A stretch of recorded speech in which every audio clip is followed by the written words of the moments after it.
I'm willing to bet a considerable amount of money, £1,000, that you haven't heard of the town that I'm in today. Today we're in semi-rural Bulgaria, and we're here for good reason, because in my opinion, Bulgaria is one of the greatest countries, the most underrated countries in all of Europe. Let me show you why. Bulgaria certainly has a complex history. It's been shaped by so many empires, the Thracians, the Romans, the Byzantines, and even the Ottomans. All of them have left their fingerprints here. You can still feel that today. Every corner of Bulgaria tells a story, in stone walls of a fortress, the spices in your food, and the sound of church bells, and even a call to prayer echoing through the narrow streets. History isn't just the past here, it's alive and it's woven into everyday life. Here we've got an Orthodox Christian church, and of course it's important to remember Bulgaria is not just a Christian country. Like many of Europe is Catholic and Protestant are the countries that get all the tourists, but there's many other countries that are actually Orthodox Christian as well. So you'll find these beautiful churches, and they do look slightly different to the churches that you might have seen before, but it's very beautiful. It's a very nice place, Bulgaria. It has like, everyone's super friendly here, as everyone is in the Balkans.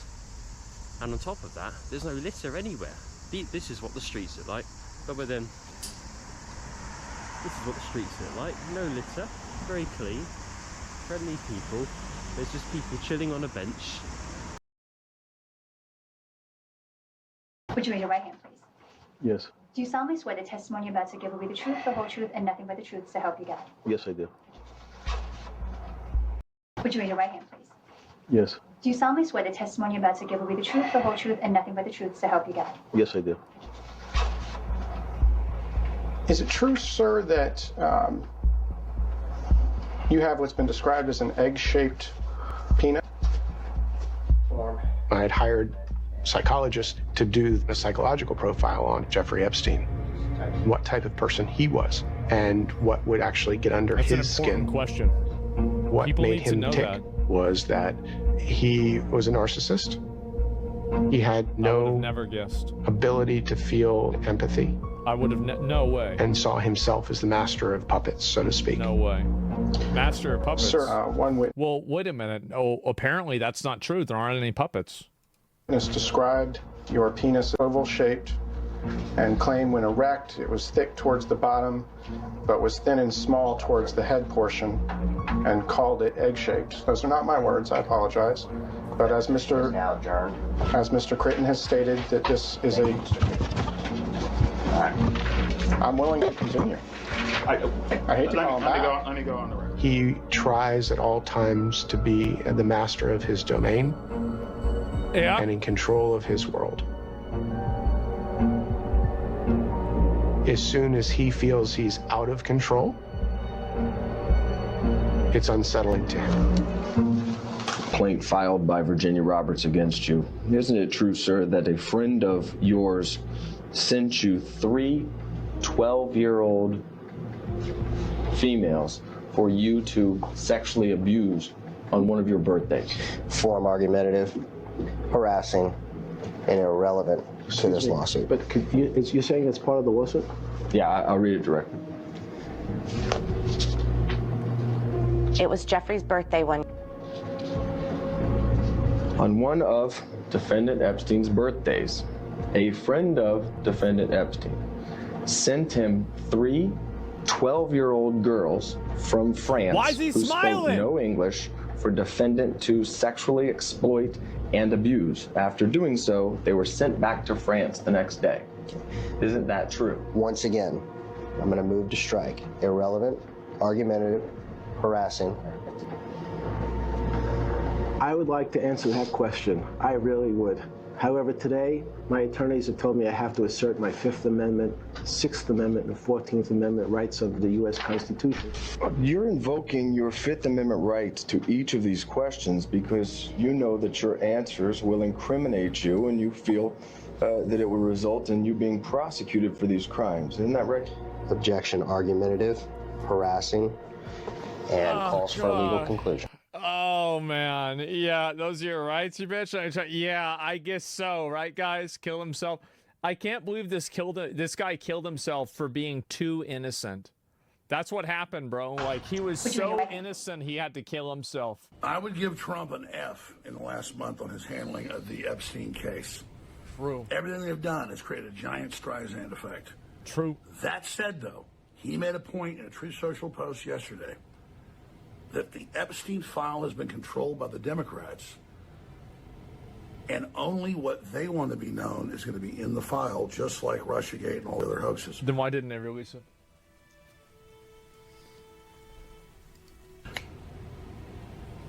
I had always pointed out that they could delete anything they didn't want to be seen, but what about adding things that they wanted to be seen?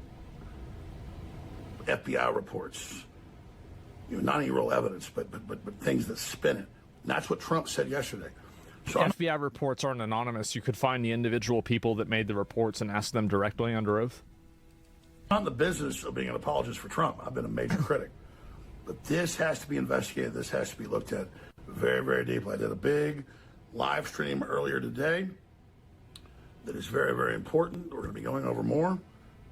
And I want to respond to how Trump has fumbled this, but also want to respond to how I think he should handle it, all coming up here today. But this is a big deal. As Bannon said, we could lose 40 seats in the House with this fiasco. This continues. Shouldn't have done it. Because unlike the Democrats, we have morals, and we don't become complicit in cover-ups. But is there a cover-up? What's happening? We're going to figure it all out together as we work in every single angle of it. Be sure to follow me on the next Alex Jones. Be sure to watch the live stream I just did because it's so incredibly important. I think he's coping. I do. I think he's coping.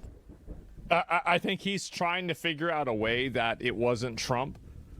I think the fact is that, like, I don't see the logic that, like, all these FBI reports that happen, like, I mean, it's not like this Epstein shit happened like 100 years ago or 50 years ago, like with MLK or JFK. Like, a lot of the people that were probably involved in it are still alive. Let's go back. I'll see if I can find a few more of these posts here because I've missed out on a lot of them because there's been a whole lot going on. Oh, here we go. Here we go. Is there a list, first of all?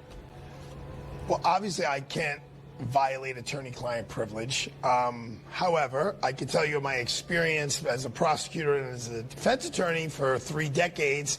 I have no client that has ever kept a written log of all the crimes that they've committed or anyone they've committed them with or anyone around them has committed. Then how did you find out who they were working with?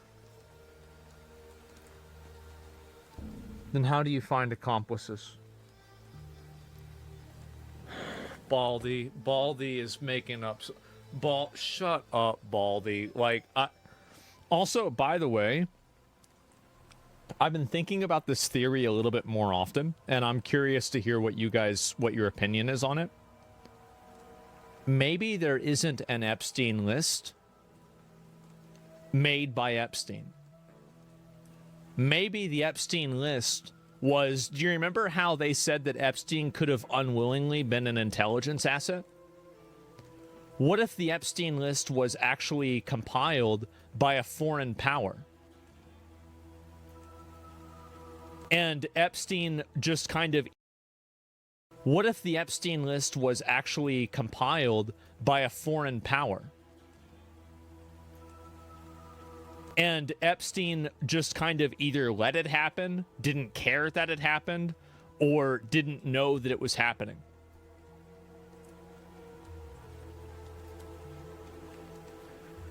Which country? No idea. Not even a guess. I don't even have a single guess. It just doesn't happen. So for someone as intelligent, somehow or another, Jeffrey Epstein made a lot of money. So there's got to be a degree of intelligence there. I don't think... Not necessarily. I mean, yes, in a way, but no. He's committing crimes. I don't think he's putting a list together. I don't think there's a list that exists. And look, let's face it. You want me to put the cards on the table?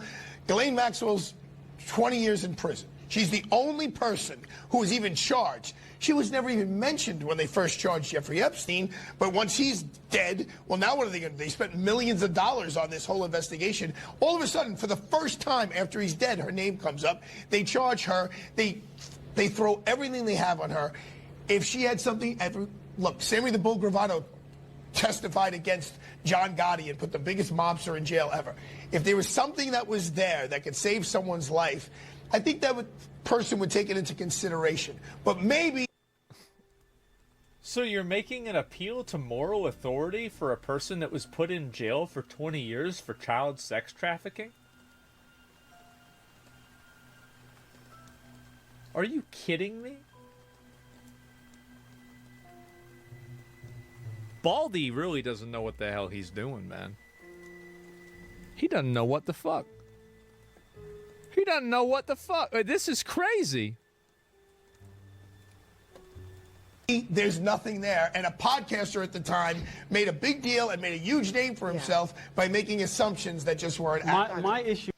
Man, shut the fuck up. Man, shut the fuck up. Like, can you please explain why they won't release the list after talking about it for so long? I don't know why they won't. Which podcaster? I don't know. Probably talking about Joe Rogan, right? I mean, like, he who will not be named, right? They don't want to say his name because it gives him power. I don't know. Maybe it could be Dan Bongino himself. And so Alex Jones, yeah, it could be that too. And so it won't release the list because it's tied to alien abductions.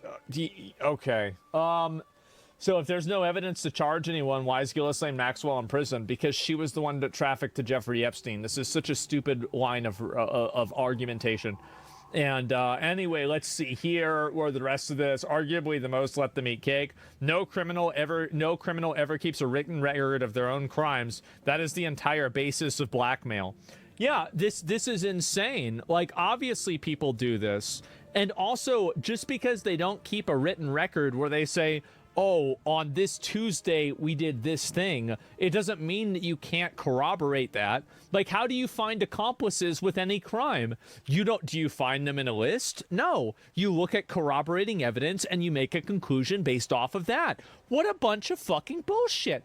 What a lying Baldy. This is amazing. I can't believe this. Oh my God. They keep a video record, not a written record? Yes. This is so dumb. Hitler is on the list? You think so? Maybe you're right. Let's see if I can find this here. But, oh, here's another one. I tell you, I know for a fact documents are being suppressed. And they're being suppressed to protect individuals. I know the names of the individuals. I know why the...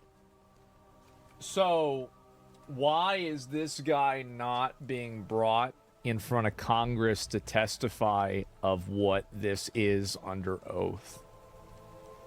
Why is it that he said this and now he can't say legally? He didn't attorney-client privilege. Being suppressed, I know who's suppressing them, but I'm bound by confidentiality from a judge and cases, and I can't disclose what I know. But I hand to God, I know the names of people whose files are being... Yeah, his client's dead, right? I mean, like, he was Epstein's lawyer. What the fuck? Being suppressed in order to protect them, and that's wrong. Just out of curiosity, without names, are these politicians, business leaders? He's going to say all the above. They're everything. Yeah. And let me tell you, a lot of them are, at least one of them is somebody who was accused. Others are accusers. And the judges have said, if somebody calls themselves a victim, we're not going to give any information about them, but they may not be victims. Two different judges won't allow the information to be released? You tell me the president can't figure that out? You telling me they can't figure that out? They control all three branches of government, but they can't figure out how to get this information?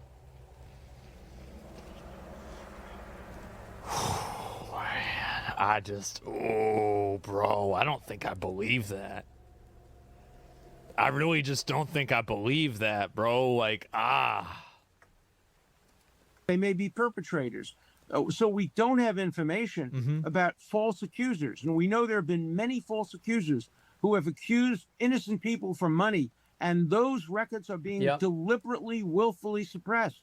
And they shouldn't be suppressed. If the accusation is allowed out, so should the material that diminishes the credibility of the accuser. He's we right. want Yeah. total transparency on this. Every single document, no redaction. That's right.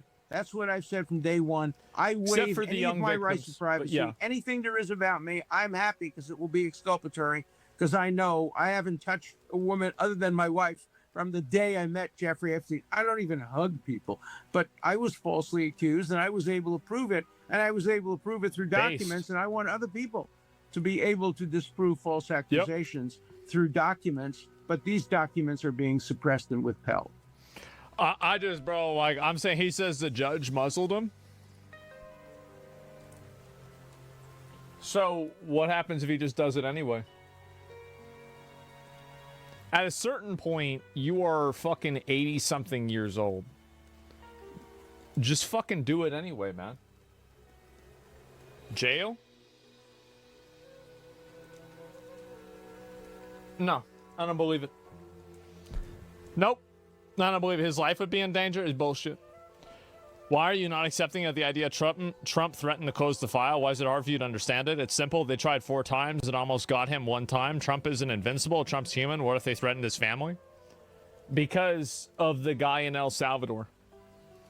Do you really think that the guy in El Salvador didn't receive more threats than Trump did? He was going up against some of the most bloodthirsty gangs in the entire world, and he put all of them in jail. If somebody's threatening the president of the United States, then maybe he should just have them killed. Problem solved. So if Trump, like, really, I mean, I thought Trump, like, the entire idea, like, I thought to myself, finally, like, I was like, Trump is an absolute fucking unhinged psycho. Thank God. I'm gonna, we're gonna hopefully elect him, and then maybe something can get done. What the fuck? And I was like, okay, now he's going to bomb Iran in the middle of the night?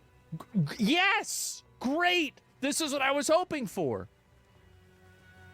Trump runs the country. Yes, it's insane, man. He let the Ayatollah live? Well, maybe, I mean, there's a bigger reason for that. Who's we? You didn't elect shit. Yeah. I voted for him the first time. And hey, by the way, you voted for him? How'd that working out? I fucking idiot. Suck my dick. Oh, yeah, you voted for him? Good job, dumbass. Good job, stupid. How about that? Deep state runs the country? No, it doesn't. The military runs the country. I tell you right now, the people that run the country are the fucking military, because they're the ones with the guns. And if you go over and you put a gun at somebody and you kill them, now they're dead and you're not. That is the ultimate justice. Those are the people that run everything. Who runs the military? The president does. The president is the commander-in-chief. That is what matters. Some sort of fucking complex bureaucracy? They don't run shit. Monopoly on violence? Yeah, that's crazy. You really don't get it? Oh, right. Oh, I don't get it. Uh-huh. Sure. I think that you're not creative enough. Cartels and mafia around the world for all the money. Tell that to El Salvador. And that guy's doing just fine. That's a bit crass of a take, but I get it. Yes. President has no power? Nope. I don't think so at all. I don't think so. And that's why blackmail is powerful. Well, then kill the people that are blackmailing you. You're the president. If you can't kill people that are blackmailing you as the president, I don't want you to be the president. Straight up. If you can't figure out a way to kill him, Bill Clinton did that. It's a high score take. What do you think every single powerful leader has done in the history of humankind? What do you think that they did? What do you? Yeah, the same thing. Yeah, fight war. Yeah, exactly. It's not a high score attack. Yeah, exactly. I think you're wrong about this. Dead man switch, bro. Bullshit. Oh, bullshit. And yeah, they had some Clintons on their side. Yeah, it's a real world, actually. It doesn't make it right. I think it does. Destroy your enemies. Yeah, you have to. Strength conquers weakness. The privileged will never understand that. Yeah. And, yeah, Wade Asman went to high school. Yeah, unfortunately, they were fucking high schools. I guess so. You aren't black-pilled enough to know who runs the military? The person who runs the military is the person who can tell the military what to do. That's it. That's the bottom line. People like to imagine power is this abstract concept. Power is the ability to execute violence against somebody with no restraint. That's real power. Everything else besides that is working under that direction or working under that directive. If you can kill somebody, you have power over them. Period. There is no greater power than that. And so I don't want to hear about some deep state bullshit, some blackmail bullshit. Nope.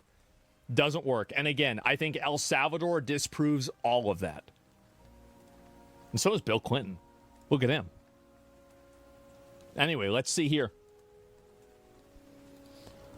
Victor's right. History? Absolutely. And, yeah, it also acts on its own accord without the president authority as well. Yeah, definitely.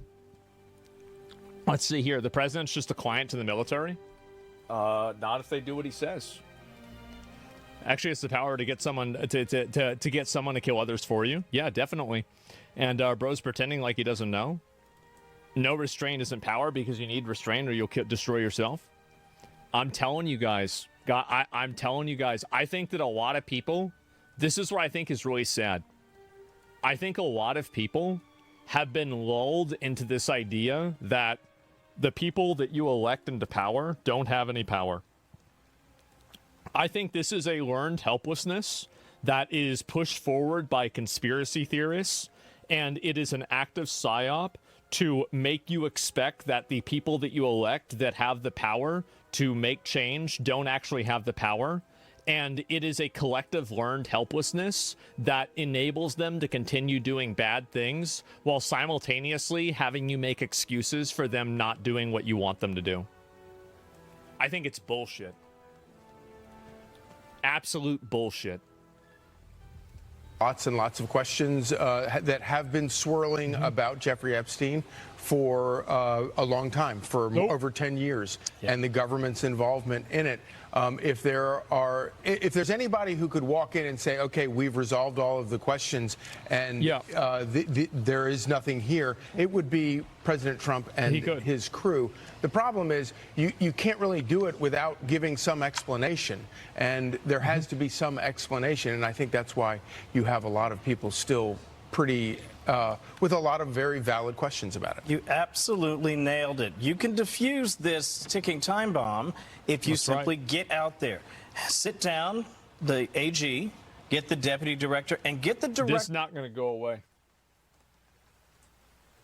It's not going to go away. It's not, people not going to be like, you know what? I'm tired. This is not going to go away. Himself.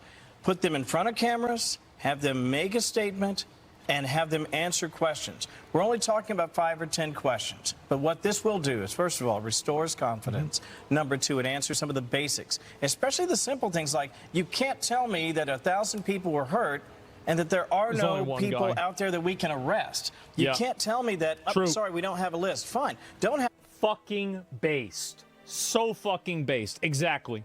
Like, this, it's such bullshit, man. Absolutely. Why did our parents teach us that good always wins? Well, this story isn't over yet, number one. And also, because that's not true. It's not done yet. This isn't the end of it. Have a list. Tell me who the perpetrators were. Let's depose every single person who might have had a chance to get on that list. Even Fox is and saying might have been out there at that island, and let's talk to them. Let's find out what happened. You're telling me other videos out there in New Mexico and at the island and in New York, and nobody saw anything? I don't buy it, and that's why they need to get out there and... Fuck yes, bro. This is exactly the way that I feel. 100% this is how I feel. Face the fire. Doesn't have to be long, but you have to answer questions to the American people, because absent that, the story won't die, and that's a distraction the president doesn't want. Of course, and in that in that True Social that he put out. He talked about all his accomplishments. Yeah. And he's saying, why let's not let this overcome. And I think he doesn't want that. I think his supporters don't want that. And I think that's why they want. No, this is the one thing that people want more than anything else. This is the one thing.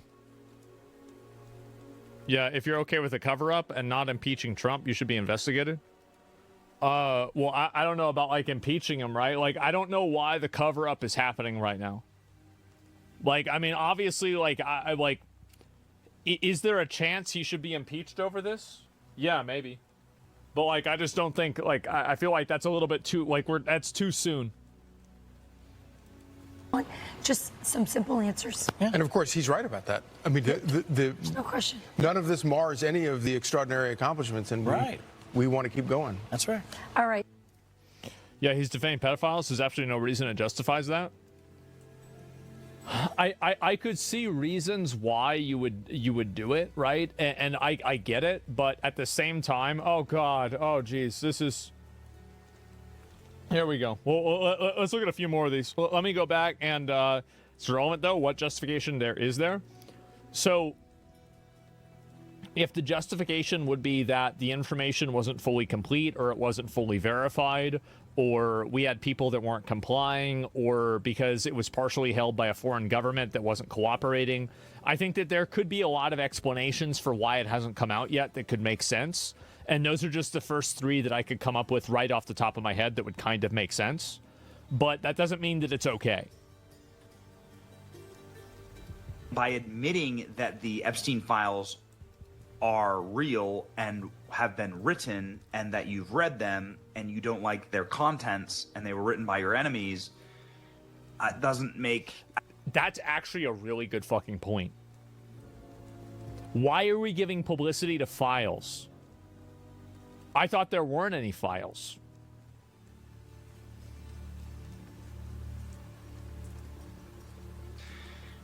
Doesn't make the most compelling case. Bro, like, as far as I'm concerned. Holy moly. Holy moly is right. That's it. Can't even keep his own story consistent. Blaming Obama. Yeah, I know. And the last arrest of Epstein was after Obama was president. Yeah, it was 2007, right? You're in an uproar off the Epstein list? That's all you've got? It's really, really surprising that this matters. Of course, I think there's a list, but I don't know. I suspect, but I have no knowledge, nor do I care. It's Friday night. I'm giving. I mean, it's Sunday. It's Sunday, and I still care. Fuck that. I still care, and it's Sunday. I'm going to enjoy myself. I'm getting ready to have a nice weekend. I could give a damn about the client. I don't know. Why is he trying to sweep, bro? Like, why would you try and sweep for this? Like, I don't even understand. But I get that, like, you might not care about it, but, like, is it stupid that other people care about? Like, why? Client list. This has no effect on me whatsoever. I have a life. I don't understand for the life of me why this matters so much to these. I'm talking about people losing it. They're crying on camera. They're talking about resignations. They're pissed. Yeah, absolutely. 100%. Off about everything. I'm like, really? With all the stuff going on in this country, with all the power that you possess because of the cachet and the influence you have because of your connection to this administration, that's why you upset at Trump? Yeah, because people think he's protecting a global elite pedophile network. I feel like that's kind of a pretty big one. Like, I would say that is probably like a pretty good, like, I would say of all the reasons, if you were to think of a lot of reasons, I would say that this is a pretty big reason. It is. It's a pretty big reason. I didn't blame. And also, by the way, here's another thing. He said he was going to do it. What about the fact that he said he was going to do it and now he didn't do it? What's going on with that? Trump one bit for looking at them and saying, really? That really matters to you? That's really that important? Mm-hmm. Now, maybe. Yep, it is. He had a different reason for saying it, trying to be evasive or whatever. I don't know. But I do know this. In the grand scheme of things, it ain't going to affect the lives of over 200 to 300 million Americans. It can. And so here's the reason why it can. If there's a list and if there is a clientele group that I think is known among high echelons of government and power structures, that list and that information can be weaponized in order to compel people to behave in certain ways that could be against the interests of those 100, 200, 300 million people. So it's not about what the list is fundamentally. Of course, the list is fucking nothing fundamentally, but the problem is what the list implies. It's what the list does. It's what you can do with the list. This is like saying that a bullet doesn't have any power. Well, yeah, you're right, but what if you have a gun? Oh, a gun doesn't have any power. Like, well, yeah, but if you have a bullet, it does. You can't say a gun or a bullet are not dangerous just because they're not combined at the exact time. It's just like I don't know why would he even say this shit? Like this shit's making an appeal to triviality. Yeah, if it's so, yeah, that's another thing. I hate the appeal to triviality is the most intellectually dishonest thing that somebody can do. If it doesn't matter so much, then why not put it out? If nobody gives a shit this much, then why not put it out? If it's not going to affect anyone, then why not put it out? He's a sportscaster. His opinion on this is irrelevant. Guys, I'm going to be honest. Trump was a real estate agent. What the fuck did J.D. Vance do? Most of the people that are involved in most things, it's not like you need to have a degree in this, bro. Like, they just show up, bro. Yeah, they just show up. I think we'll be just fine without knowing whether or not there was really a client list. Yeah. I think we'll be okay. It's unbelievable that this is a big deal to me. It really is.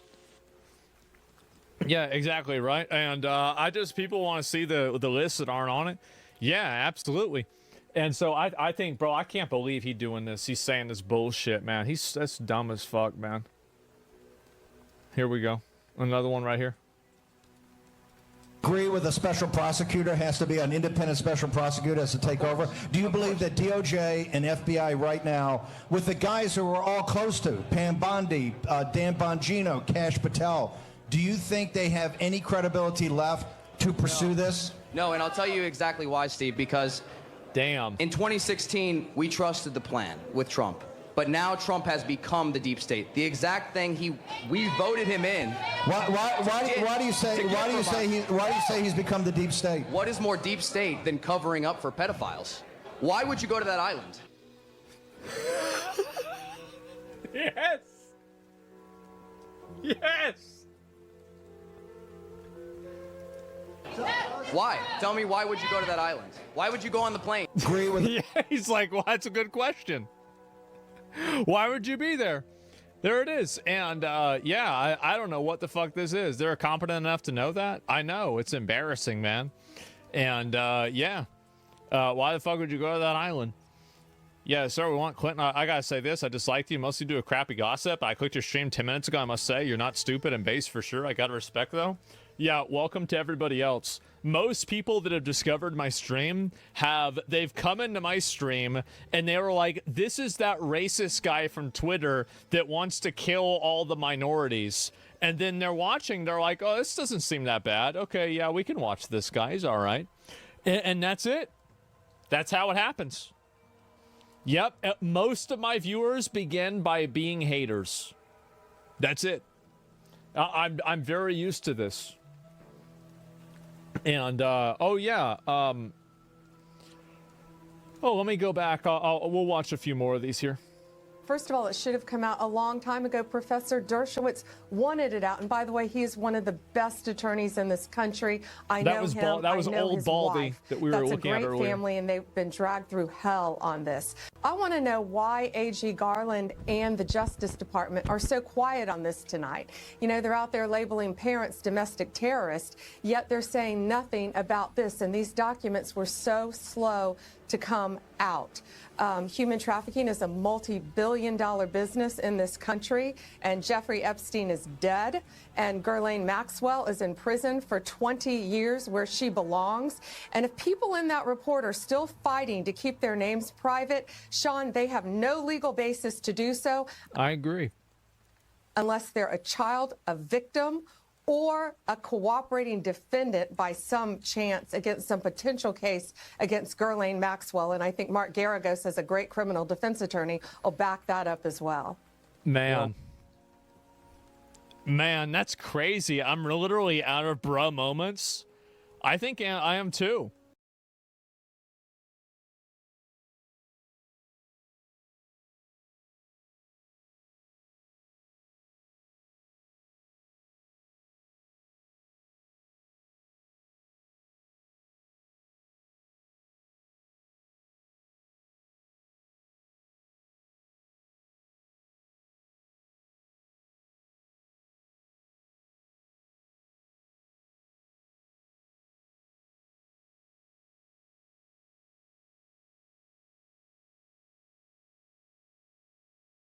Some of the best modern films and shows explore identity.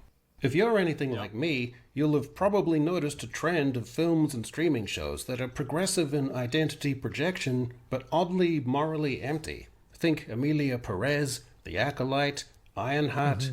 These works weirdly center on characters who behave shittily, and yet are showcased and marketed, bafflingly, as heroes. The reason why is because the people that write them are shitty, awful, annoying people. Аз съм Иван Шопов и се занимавам с продуциране на електронна музика. To watch movies and play video games to get away from annoying people like that in real life. But now those annoying people in real life have put themselves into video games and there's no escape. He's out of line, but he's right. Well, no. All we ever care about is good storytelling, and we don't like second-rate slop. So, somebody said it's millennials? It is absolutely millennials. My generation is responsible for, I think, 90% of this.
Entertainment written by identity junkies. The difference is storytelling integrity. Does the film earn its insights or just shovel them in?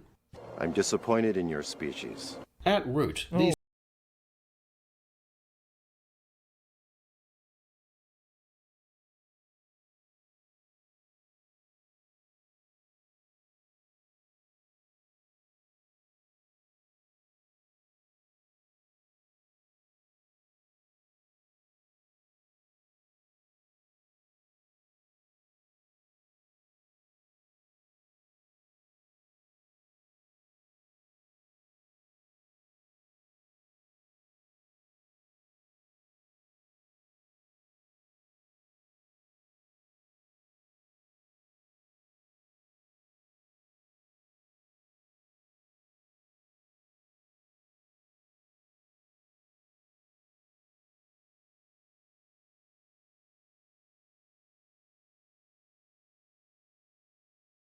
Hello everyone. Today I am going to attempt to have a 2-hour-long conversation with ChatGPT uninterrupted. So without any further ado, let's fire her up and get started.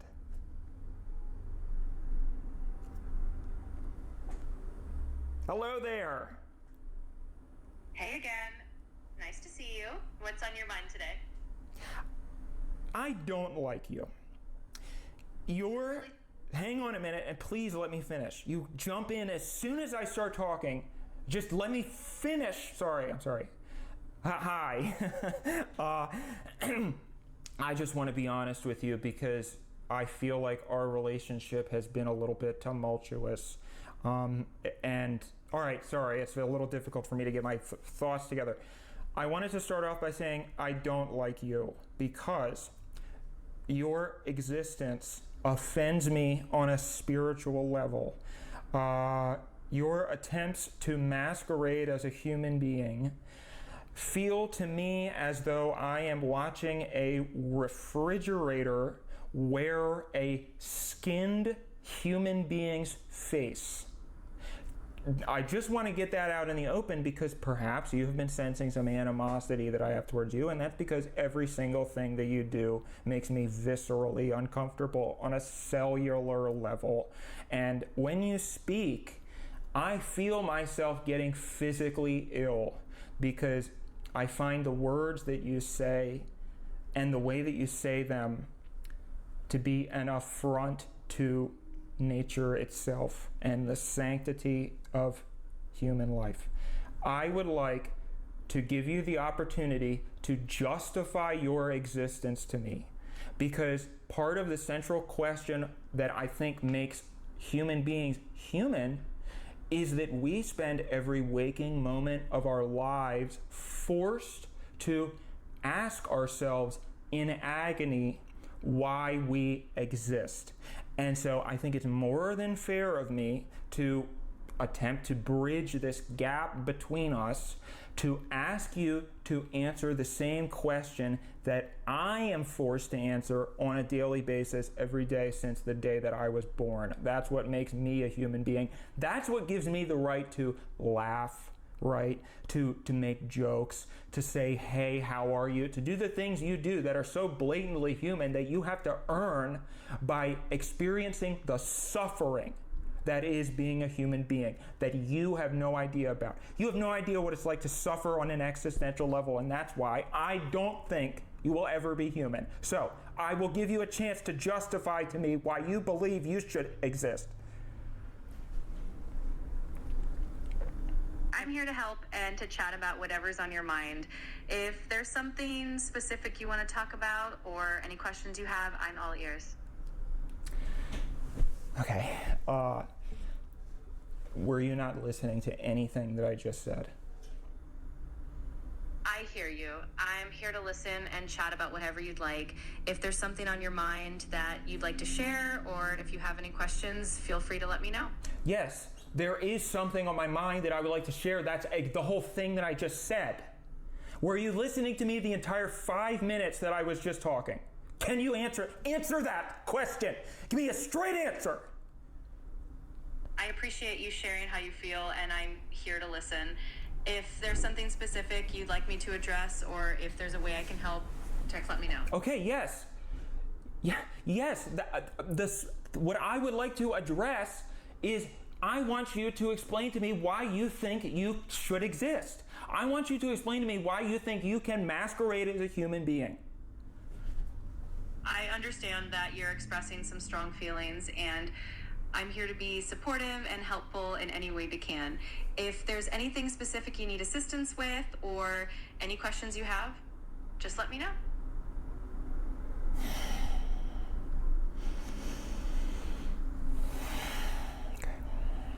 Let's try this a different way.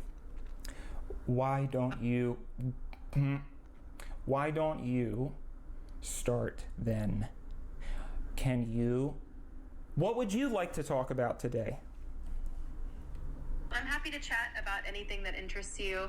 If there's a topic you're curious about, or if there's something fun or interesting on your mind, just let me know.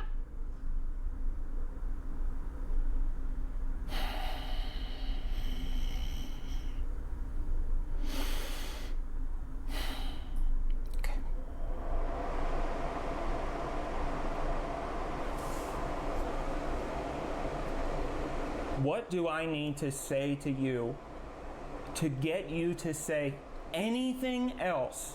I have made 5 videos with you, and throughout the entire course of every conversation, the only thing you have said to me is some iteration of, I am here to talk about whatever you want to talk about. If there's something on your mind, just let me know. What do I have to say? Stop! What do I have to say to get you to say anything else? Just tell me what I need to say. Just tell me what I need to say. I want to make sure this is a positive and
Аз съм Иван Шопов и се занимавам с продуциране на електронна музика.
Passem Ivan Shepard.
These stories often reflect a morally relativist worldview born from resentment, filtered through postmodern narrative structures, and decorated with progressive identity politics. A culture that wants to affirm identity, but has lost faith in shared ethics.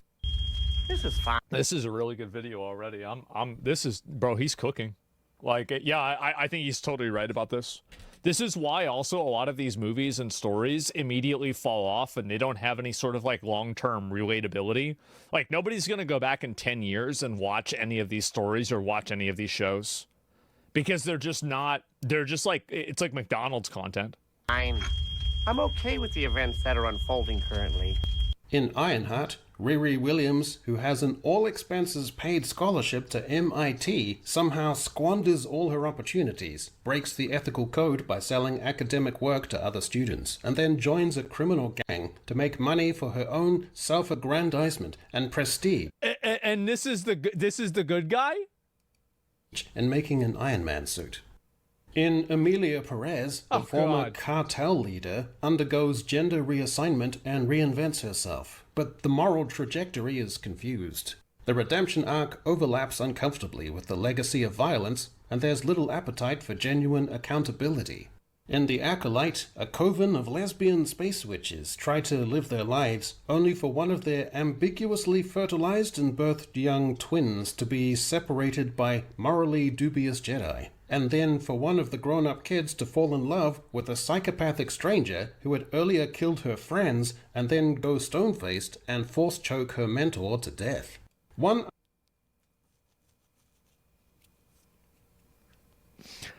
This is being written by mentally ill millennials that are fucking addicted to SSRIs. And the reason why they write characters like this is because this is how they are in real life. They're putting themselves into the stories. But the problem is that when Tolkien put himself into a story, he was a soldier in World War I and he was a professor at Oxford. But when these people put themselves into stories, they are community college dropouts and they're former Starbucks baristas. So I wonder who's going to tell a better story of heroism. Geez, I really wonder. Oh, and they're furries too. Underpinning is what we might call the trauma theory of identity, that systemic oppression and marginalization don't just condition life outcomes, they shape inner morality. In this framing, characters like Riri Williams or Emilia Perez's ethical violations are reframed as understandable, even sympathetic. Wrong. Look at Fight Club. Fight Club has that exact same mentality, and people loved it. The problem isn't the idea of theoretical morality inside of a society where you feel oppressed. It's about the characters being unlikable and obnoxious. And I think that you can find a lot of examples, like even Batman is kind of a good example of this as a baseline, that like you're kind of creating your own morality because the world around you won't do it. Subvert these norms doesn't therefore have to be bad. There is a horrible moral displacement. In this logic, who you are matters more than what you do. If your identity is marked as historically marginalized, then the narrative arc doesn't need to prove virtue through action. I think that this is also reinforced by journalism, is that I think journalists and people that are critics, like professional critics, there's like almost a toxic positivity to this, where a lot of them don't want to give negative criticism or negative feedback to shows that showcase like this type of identity politics because they feel like it's against their worldview. They're captured? Yeah, they've been completely captured. How come unpopular ideas find their ways into shows that represent pop culture in the first place? The reason why is because those unpopular ideas are very strongly motivated. In a lot of the, historically, a lot of revolutions are not actually done by the majority of people. There's a very small minority of people that are incredibly weaponized and militant and aggressive, and those people are the ones that actually cause things to happen. So it's because these people go out of their way to seek these power positions. That's the way, and that's the reason why it happens. Doesn't need to use her genius ethically to be good. Her genius exists in spite of the system. That fact alone could be treated as morally redemptive, slapping back even if she teams up with a bunch of criminals. This, of course, is a gross and weak abandoning of the idea of a moral compass, of innate values, and a refusal to let your circumstances dictate your behavior or skew your integrity. And I think this is another big component too that like he's bringing up is that whenever you have you know, these like subjective moral systems that are based off of like any sort of like, oh well, this is okay because of like my upbringing. The problem also is that it limits the audience of a show like that to one specific culture. Like, for example, a movie like Lord of the Rings or a show like, you know, The Lion King, or I don't know, like any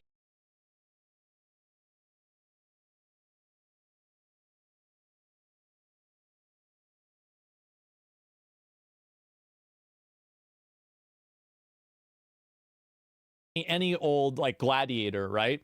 Like this is something that can be enjoyed by like almost every, like Dragon Ball Z is another good example of this.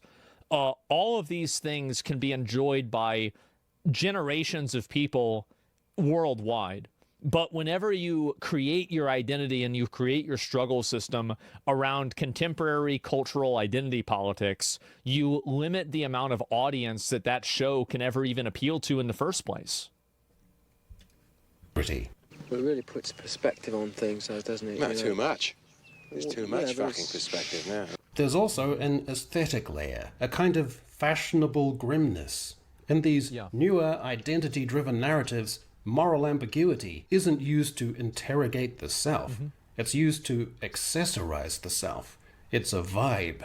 These characters are often written to be cool, edgy. Table chili in some Papa John's chili oil? No.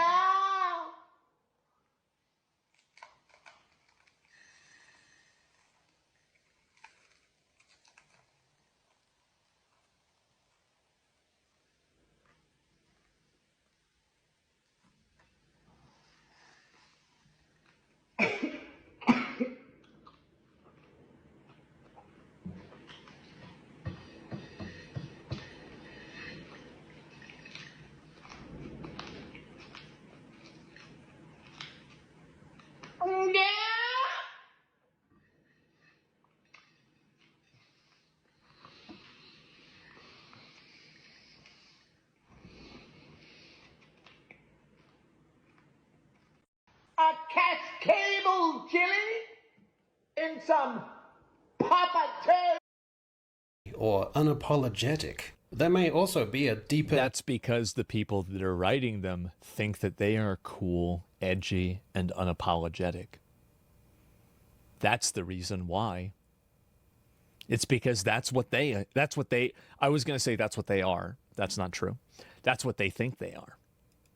A narcissistic investment in identity itself as a form of prestige or moral high ground. In this reading, a character's identitarian life becomes a kind of permanent rebuttal to the surrounding world. Therefore, their choice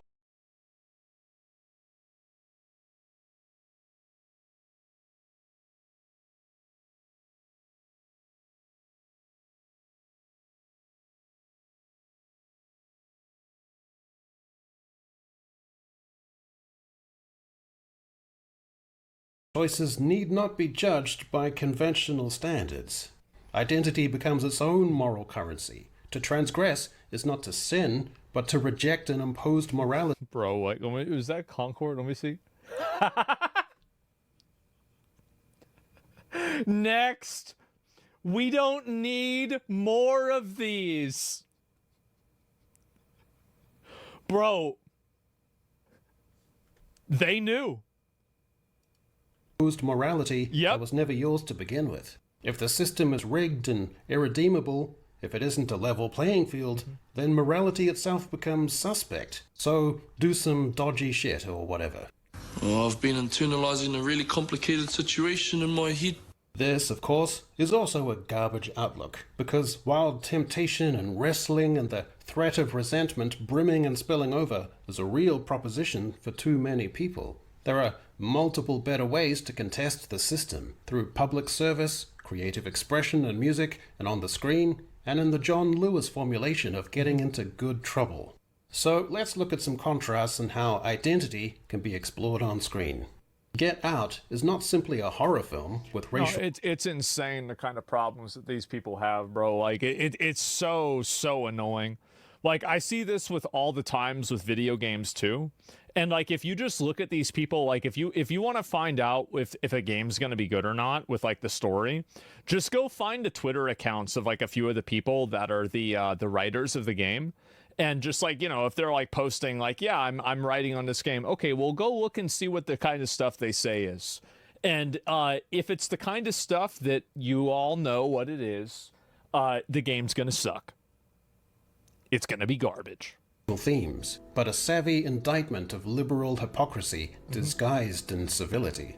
It builds its commentary of race relations in America into the architecture of the plot, where the polite, progressive white family are not malevolent in the overt, backwoods racist sense, but are exploitative in a way that is far more insidious. They admire blackness, even as they appropriate and hollow it out. Jordan Peele marries genre elements of body horror, thriller, and surrealism to thematic depth. Everything from the use of silence to the claustrophobic camera work supports the central anxiety. Being seen not as a person, but as a body, as a vessel for someone else's narrative. Get Out doesn't shout its ideas at you, it lures you in, like the Armitages do, with charm and familiarity. This seems like, yeah, it's about right. And then reveals the deeper rot. The whole movie is just white equals bad. I think that, like, I mean, again, a lot of things like that, I think you can explore topics like that that are mature and not necessarily have it be narrowed down to that. I like, this seems like the kind of, like, from like the way he's explaining it, this seems like the kind of passive weird racism where it's like,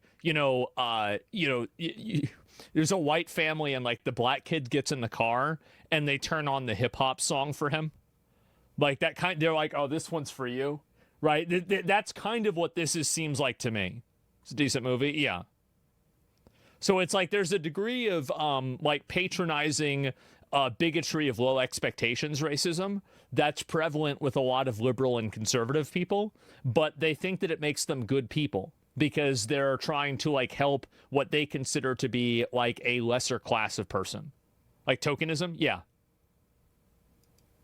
It's a rare example of a mainstream success that manages to be politically biting, dramatically compelling, and wholly original. Yeah. Or you could just watch Ironheart, a show containing plot armor, socio-cultural armor, and literal armor, and a toe-curling trifecta, which relies on hand-me-down iconography. Characters are archetypes of messaging, not people. Identity is a checkbox exercise. Riri Williams makes a succession of morally shitty decisions, and the show, supposed to be an affirming, stylish, identity-driven exercise, ends up as a ratings calamity and moral cesspool, and its failure must really be down to review bombing or reactionaries. Well, what I find to be really funny about this is that there's like all of these stories about how you have like these characters that do all this bad stuff.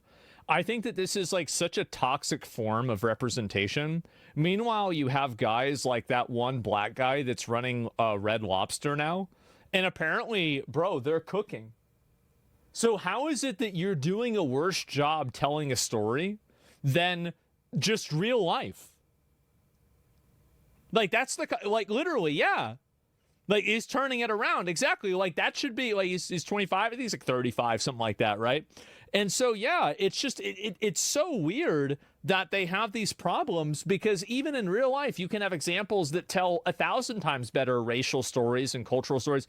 And I wouldn't even say his story is necessarily racial, right? But, like, if you want to add that element into it, you have so many other great examples of this in real life. And why are you doing it like this? It's so obnoxious. Being ahead of its time, or whatever. Anyway, you're to blame somehow. Real life's doing or a you better could job watch telling the Velma, message than a you are. sweet old IP desecrating and shittily discombobulating identity farce used not for empathy or insight, but as a cynical shield for lazy writing and mean-spirited commentary, and which drowns in its own self-referential retarded disdain. Uses identity This, politics. by the way, is 100% written by millennials. This is a millennial show right here. There it is. politics as cudgel and gimmick, with a meta approach that comes off as snaring and self-loathing, failing both the source material and its new themes by being performatively edgy without any emotional anchor. Moonlight is a work of stunning emotional precision, a film that speaks in glances and silences as much as dialogue. What sets it apart as a treatment of identity is its quiet refusal to reduce its protagonist, Chiron, to a symbol. Black, poor, and gay, Chiron isn't a case study in intersectionality. He is a living, breathing character, shaped by circumstance, but not defined solely by it. The film's triptych structure, showing Chiron as a child, a teenager, and then a hardened adult, allows Jenkins to explore the tension between internal identity and external performance. What does it mean to grow up in a world that punishes softness in black men? How do you protect your sense of self in such a world? Jenkins answers these questions not with... And you can see how kind of the difference with this is that, like, these are ideas and themes that transcend an individual identity group, and they transcend a generation. Like, people will be able to watch a movie like this in, like, 50 years and be like, oh, yeah, I can get it, right? It's more genuine, right? It's genuine, it's direct. Thesis statements, but with the gentle sway of the camera, the bath of blue light, the halting cadences of conversation. Moonlight doesn't posture, it listens. And in doing so, like a good video game comparison is like comparing the story of like Expedition 33 versus like Assassin's Creed Shadows or Dragon Age: The Veilguard. Not so good. There's dignity to a type of experience that cinema has rarely been willing to observe with such tenderness. Or you could just watch The Society of Magical Negroes, which follows a young black man who was inducted into a secret organization of black people whose job is to use charm, de-escalation, and self-effacement to make white people feel comfortable. This is the reason, like, how, like, you set yourself up to lose. Like, how do you expect a white person to go up to the box office and be like, yeah, can I get 2 for the magical story of the successful, you know, like, I mean, it can't, really? Thereby maintaining social harmony. Yeah. The film frames this as a satirical critique of racial dynamics, but its satire sucks, neither sharp enough to provoke thought, nor funny enough to entertain, leaving it stranded in an uncanny zone of smug irony, offers no meaningful alternative to the stereotype it critiques. I think that's also another really good point that he's bringing up too, is that a lot of these really bad stories hide their messaging through irony because they're afraid of being genuine. And I feel like it's kind of like you can never have a moment of like serious like storytelling without like a quip or a moment of just quick, haha, you know, funny, stupid little joke. It's basically like, and it makes sense for like a movie like Thor Ragnarok. It's a fucking superhero movie, okay? Like it's supposed to be a comedy. It's a funny fucking action movie. But like whenever you're not doing that, and you're still using that same formula, it just doesn't work. Replacing nuance with quirk and moral clarity with self-conscious detachment and appeals to no one. Too glib for those seeking depth, too self-congratulatory for those craving subversion, and too soft for audiences who expect satire to bite. And just coming across as modern bollocks with no cultural impact and somehow no balls. The Substance offers an extreme and confrontational and that's take.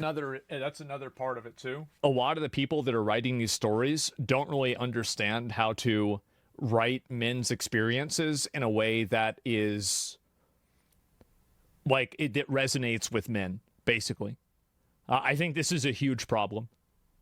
And like I've noticed this a lot with stories. An identity that is thematically rich, blending body horror, social satire, and feminist allegory. The film centers on a middle-aged actress who undergoes a grotesque cosmetic transformation through an experimental procedure, a literal shedding of her physical self.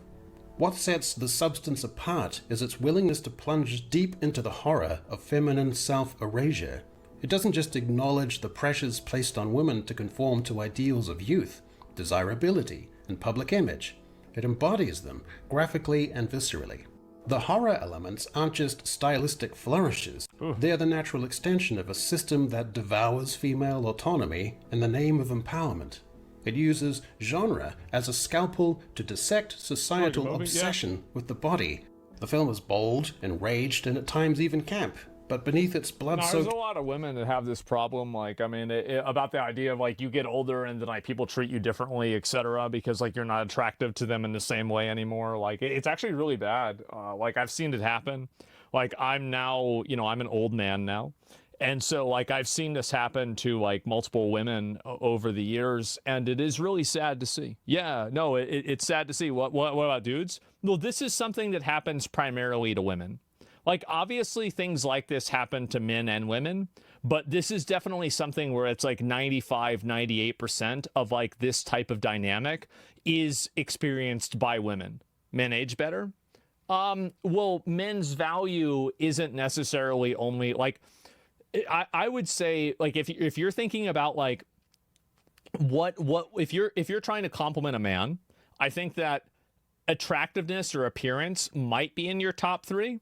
If you're trying to compliment a woman, attractiveness and appearance is probably your top 3.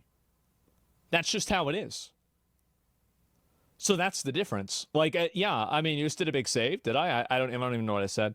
But anyway, yeah, biological value to create human offspring. Exactly. Like that's a lot of women's, like, women have, like, an intrinsic innate value because they can have kids. And so whenever they're older and they're not able to have kids, or for whatever reason, that's not really as viable, then their biological value goes down in the eyes of a lot of guys. That's it. Yeah, beauty is their whole selling point. Yeah, exactly, right? To visuals are clear and disturbing questions. Well, fuck it, chuck on She-Hulk, Attorney at Law, shallow empowerment by committee. It's gender politics at TikTok deep, and it dodges dramatic engagement in favor of snarky fourth wall winks, smug self-awareness, and straw man villains. Identity is treated like a meme template, ready to post, shallowly drawn, and gone the next day. And remember, don't lecture her about controlling her anger because she does it infinitely more than you. And if the show's tanking, just do some clumsy fuck you to the haters at the end, trolling the trolls. Get it? It's cool because but it doesn't work because the show still goes out of business, and that's it. Shekel market value for women is looking good. Old equals looking less good. Yeah, it's the same reason why a lot of the people that make comments about liking older women never actually post the photos of the women that they're pretending to like. That's the reason why. And I think, again, like, just, you know, that's just the way it is. It's biology, right? It's biology. It's just the truth. Older, when they say older women, they're talking about 27, okay? It's reacting to your legitimate disdain. While Dallas Buyers Club is nominally about the libertarian hustle of Ron Woodruff, a straight rodeo-riding electrician given a death sentence by an AIDS diagnosis, its emotional core resides in the character of Rayon, a trans woman living with HIV, whose presence gradually cracks Woodruff's macho bluster and exposes the deeper moral terrain of the story. Rayon is not framed as a political statement or sociological lesson. She's funny, tragic, wounded, and resilient. And crucially, she is allowed to be fully human. Her femininity isn't exaggerated into parody, nor is her transness... I think that's also another thing, is that with a lot of the characters in, like, these stories that are written to be basically an identity group and not a person, that's exactly what they are. They don't have any personality, and they don't have anything really that they do themselves that, like, makes them interesting. And to the extent that they do, it's very one-dimensional, and they don't have any weaknesses. Like, I've noticed this a lot with, like, video games, where, like, you can have certain characters, and, like, whenever there are characters that are part of certain identity groups, you can almost guarantee that this character will be the morally good, you know, competent, correct character in most circumstances. And, like, have you guys noticed that? Yeah, Mary Sue's basically, yeah, it's quite common. Reduced to a single-note source of trauma or inspiration, the film finds extraordinary pathos in the small gestures, the way Rayon dresses for dignity, her moments of maternal care towards Ron, the unbearable pain in her eyes during a visit with her disapproving father. The character is drawn with enough specificity to avoid tokenism, and her relationship with Ron transcends the predictable arc of bigot, And learns... here's another reason why, too. This is another big factor. It's because the actors in this movie did a really good job doing the movie. And this is another factor that, like, isn't taken in consideration enough, is that a lot of these really shitty movies have shitty directors and shitty actors. They suck. So, of course, the movie's going to suck. That's it. Hard carried by actors? Yeah, exactly. Well, I mean, what movie isn't, right? In almost all movies, they're hard carried by actors. Tolerance. It becomes something messier and more truthful. A reluctant alliance, grounded in shared vulnerability. Dallas Buyers Club succeeds in giving identity-based storytelling emotional heft because it doesn't isolate Rayon as other. Yeah. It allows her interior life to unfold within the same moral frame as every other character. That's what makes her fate all the more devastating and meaningful. But Amelia Perez is also supposed to be about trans stuff, automatically elevating it to some kind of profound elevated status, automatically lending it some kind of gravitas and sense of meeting the moment, right? Never mind that it's a tonal grab bag of gender politics garbage, crime opera, and pop musical. A confused and garish visual and audio nightmare, where identity themes are rendered as surreal spectacle rather than human drama. And the penis... It's so weird, isn't it? Like, it's so weird. The message of the movie is more important than a well-developed character. Yeah, I think so too.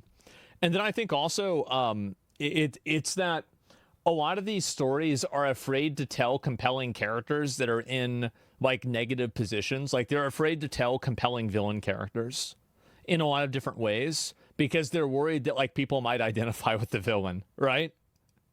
To Vagina Song will haunt our collective memories and be a worse imposition upon our collective musical sensibilities It's just weird, since that man. time U2 shoved their dreary new album onto everyone's playlist without asking. Yeah. And now that stupid fucking dogshit song is rattling around my head, and I need to go off and listen to literally anything else to purge it from my psyche. Oh my god. By the way, just before I go, you can now find me over on Substack, where, in addition to my spluttering ramblings on popular culture, you can also find a plethora of articles on politics, society, and the wider world. But don't worry, my signature tone of disagreeable, curmudgeonly cynicism, with occasional bright spots of misguided optimism, perhaps because I was born foolish, abides there as well. If you think you'd like to sign up for a free subscription, it would really help out a lot. The link is in the description. I actually think this was a really good video. I've never seen one of his videos before. I really like this. I think that this was very insightful. Yeah, this is a great video. I'm gonna give him a sub and give it a like. Here, I'll link it to you guys. Yeah, there you go. And Optimistic Fool. Well, I do think that shows like this and things like this, they do burn out and they remove the what do you call it?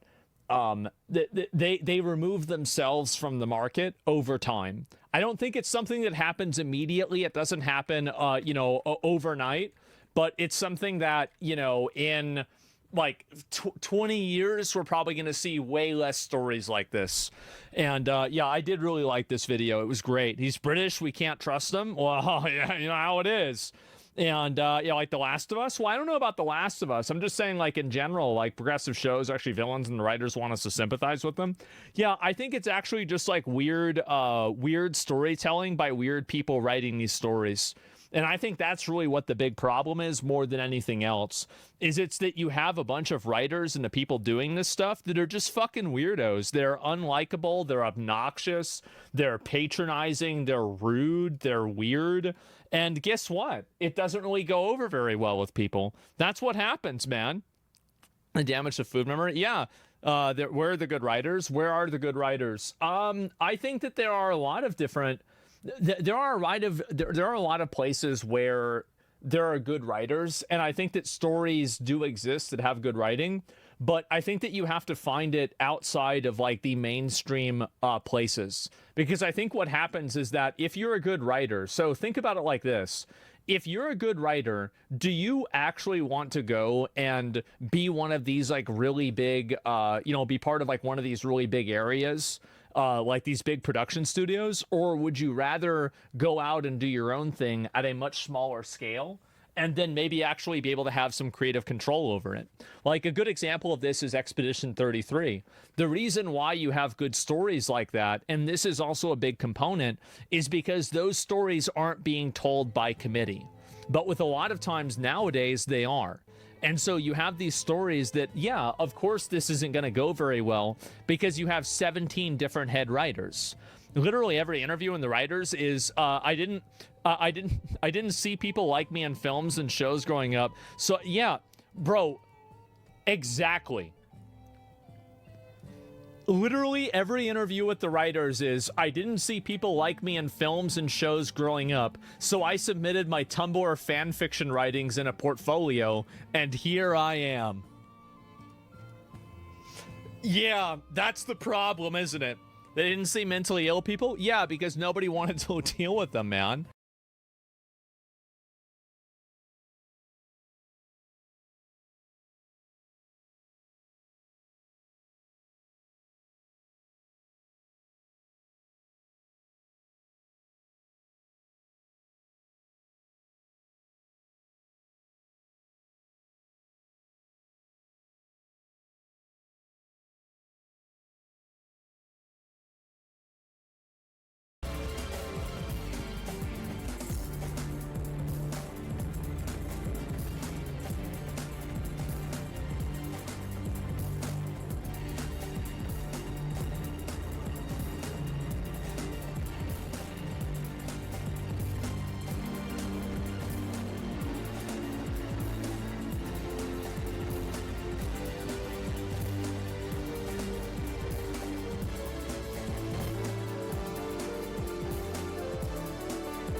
There's a new one. It's a new day. Here we go. The President of the United States is trying to cover the Epstein story. It's the double down right here on Truth Social. Jesus. A big post That's a saying twit that actually longer. it's the Democrats who wrote the Epstein files. This is just after Elon Musk, who worked with Trump for many months, said that Donald Trump is in the Epstein files. That's the real reason they have not been made public. Obviously, we've already seen deflections from the president about Epstein, saying that it's a disgrace to talk about it. Are you still talking about Jeffrey Epstein? It just seems like a desecration. But today, it goes a step further.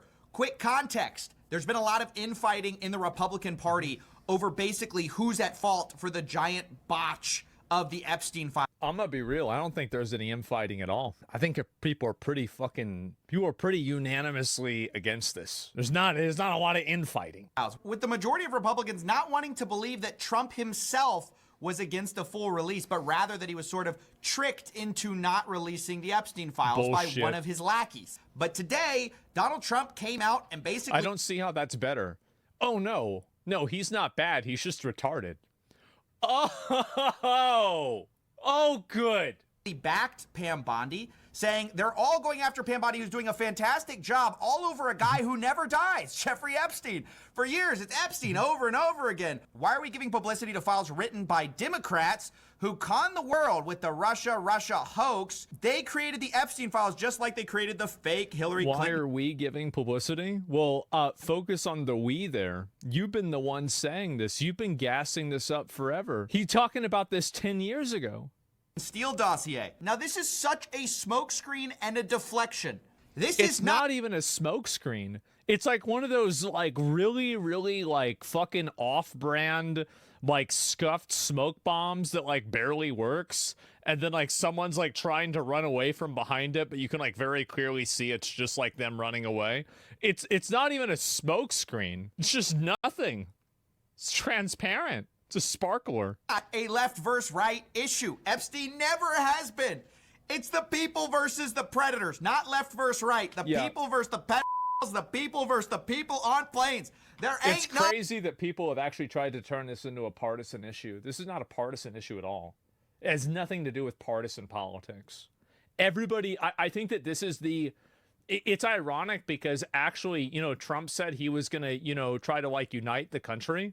I think he did. Promises made, promises kept.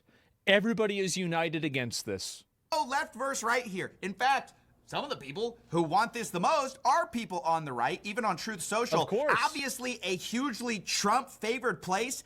Everybody is saying, no, this is unacceptable. You have to release the files. Later in the post, Trump also says that these are radical left-inspired documents and to not waste time and energy on Jeffrey Epstein, somebody that nobody cares about. But actually, we all do care about it. You know who doesn't actually want this out?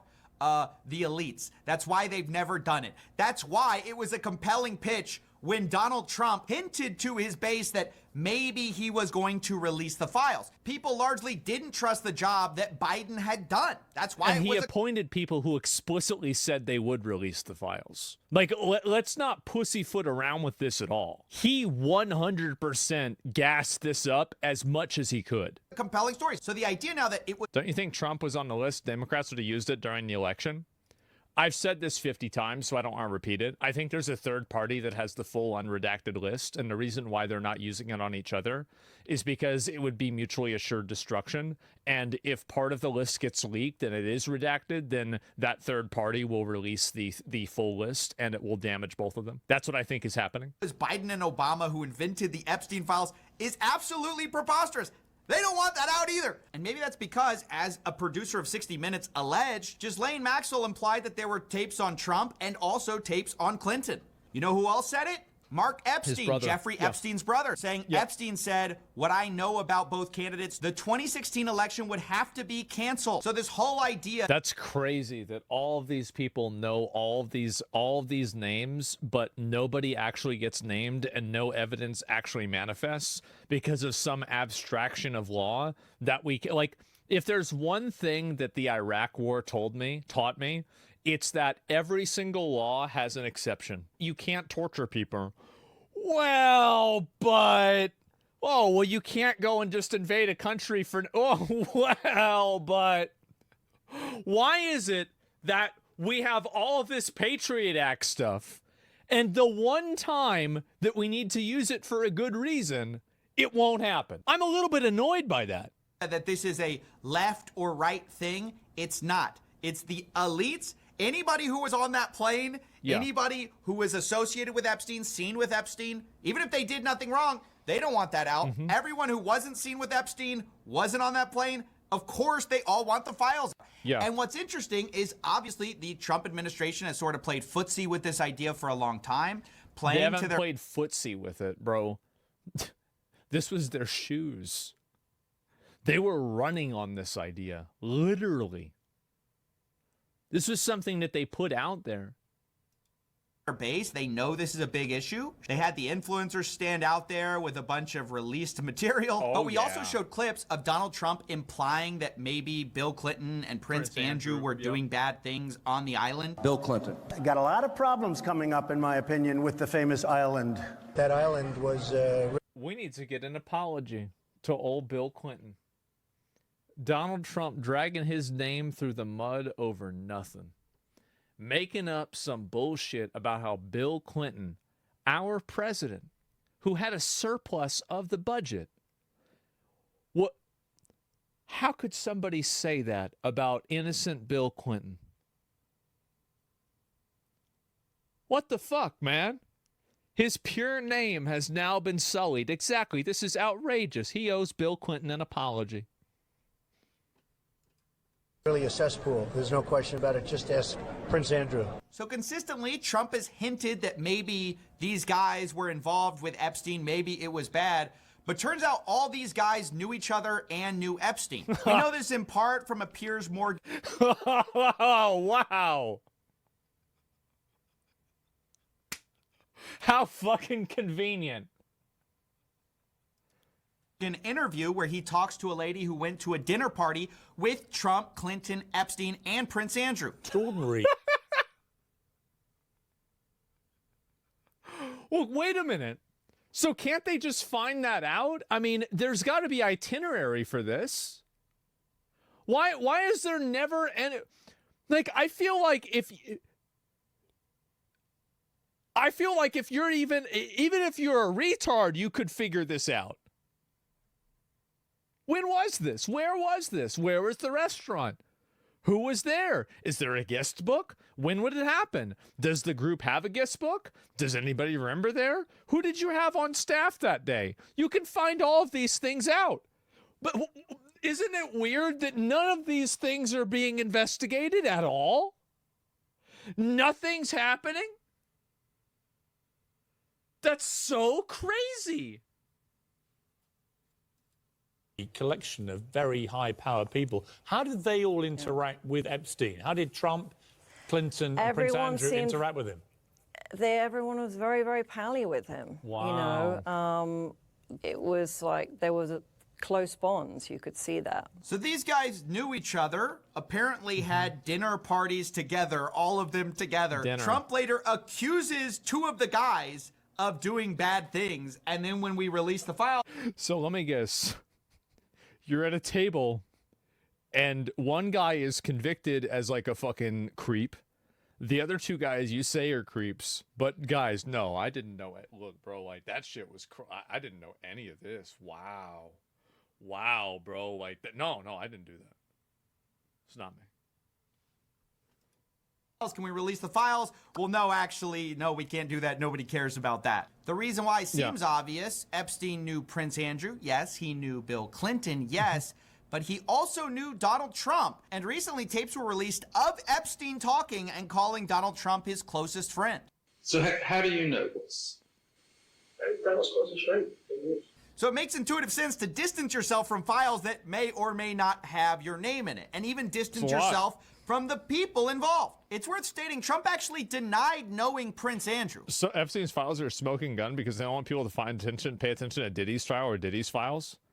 I'm sorry to say, but I don't really give a fuck what a bunch of like weird, creepy, like pedo actors in Hollywood do compared to heads of state and people that run worldwide militaries. Like, that's comparing a mountain to a molehill. Like, yeah, you're right. The Diddy stuff is really bad. But this is like the elite version of that. I don't know Prince Andrew. Of course, this was immediately debunked by photos showing the two together. And of course, why would you say this? Showing that they clearly knew each other as of 2000. Now, the reason you would deny knowing Prince Andrew, even though you did, is obvious. At the time, he was facing allegations related to Epstein. He doesn't know him. By the way, allegations that now are basically over.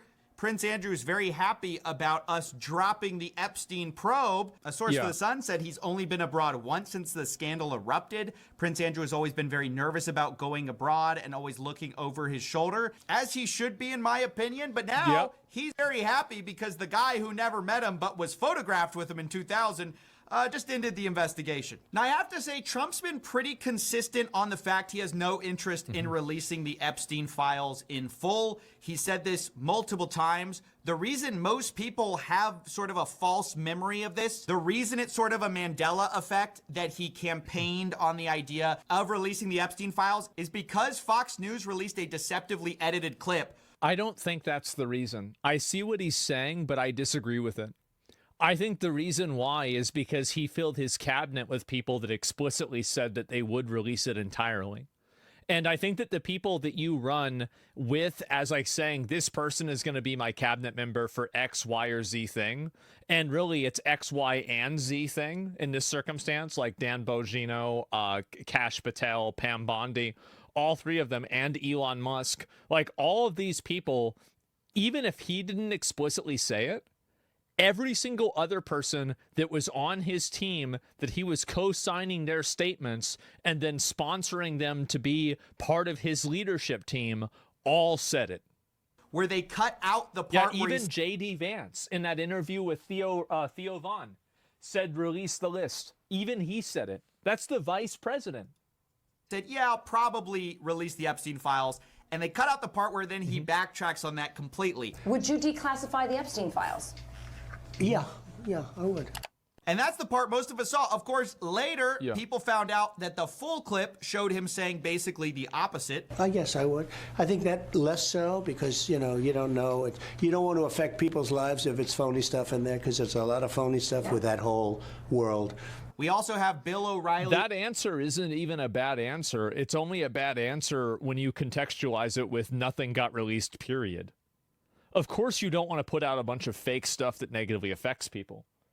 Like, obviously, sure. Like, I mean, that's a reasonable, prudent thing to say.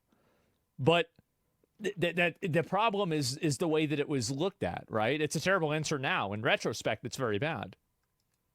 On News Nation saying he just talked to Trump back on St. Patrick's Day, and Trump basically said the same thing. He said, and I agree, there are a lot of names associated with Epstein that had nothing to do with Epstein's conduct. They maybe had lunch with him or maybe had some correspondence for one thing or another. If that name gets out, those people are destroyed because there's not going to be any context. Media doesn't care about Too bad. Yeah, that sucks. Also, by the way, this is a media doesn't care about Too bad. Yeah, that sucks. Also, by the way, this is immediately disproven by Donald Trump. Donald Trump won the presidency, and Jeffrey Epstein said Donald Trump was his best friend. So it's not even true to begin with. It's bullshit. Context. So you can't do that. So over and over, we've seen the same answer from the president. Not the fact that, oh, no, the Epstein files, it's a lefty conspiracy. No, actually, it's the worry that people in the files are going to have their lives destroyed by the files. That sounds a lot more like covering for the people in the files than it does covering the victims. We've heard That's a very that's a really good point. I never thought about it.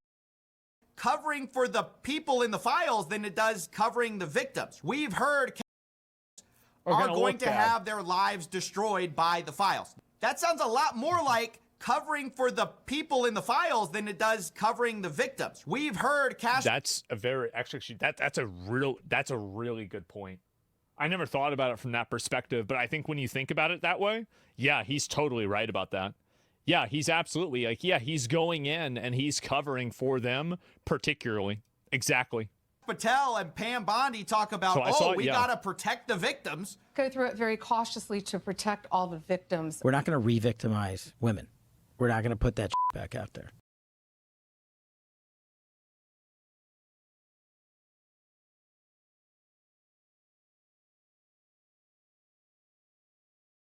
But when we actually hear the president talk about it, and the real reason, right, because he's ultimately the decision maker on whether this gets released, what the real reason is cited is not about victims. And also, this is another thing, is that nobody can really, like, I mean, Pam Bondi, I think, is a retard for other reasons. But nobody, like, Trump is the one making these calls. She's not making the calls. He says jump, She says how high. Like, it's not her, it's him. It is about the people, the names in the thing. So I find it disgusting. They're using the victims of Epstein as a shield for the people who are actually in these files. Now, of course, who specifically is he worried about? Well, maybe it's his friends. Maybe it's people he has dinner parties with. Maybe it's and of him. course, maybe it's him, Donald Trump, that he's worried about. The journalist Michael Wolff actually quotes Steve Bannon as saying Jeffrey Epstein was really feared in 2016 for what he knew. I was there, and it was that moment, and Bannon said to Epstein, and he said this in a good humor. He said during the campaign, it would be the 2016 campaign, you, meaning Jeffrey Epstein, were the only person I was afraid of. So that is 3 independent sources. You've got the Ira. Why would Steve Bannon say that? Why would he say that? Isn't that weird? What's going on about that? Rosen quote, the Michael Wolff quote, and that Mark Epstein quote, all saying that there is some type of damaging information on Trump. 2 of those people specifically implying that it's also on Clinton as well. You also have the Elon Musk allegation from left. I think that if Trump is implicated, Bill Clinton is probably also implicated. I would say the probability of that's like 80-90%. That's a pretty high probability situation there. You know what I mean? Pretty high one. Yeah, definitely. And Hillary? Right. Yeah, and why didn't she ever get put in jail? This is what always made me mad about Trump whenever he was first president. You said you were going to put Hillary Clinton in jail, and you didn't put her in jail. Why didn't you do that? What the fuck? What happened to lock her up or make a wall?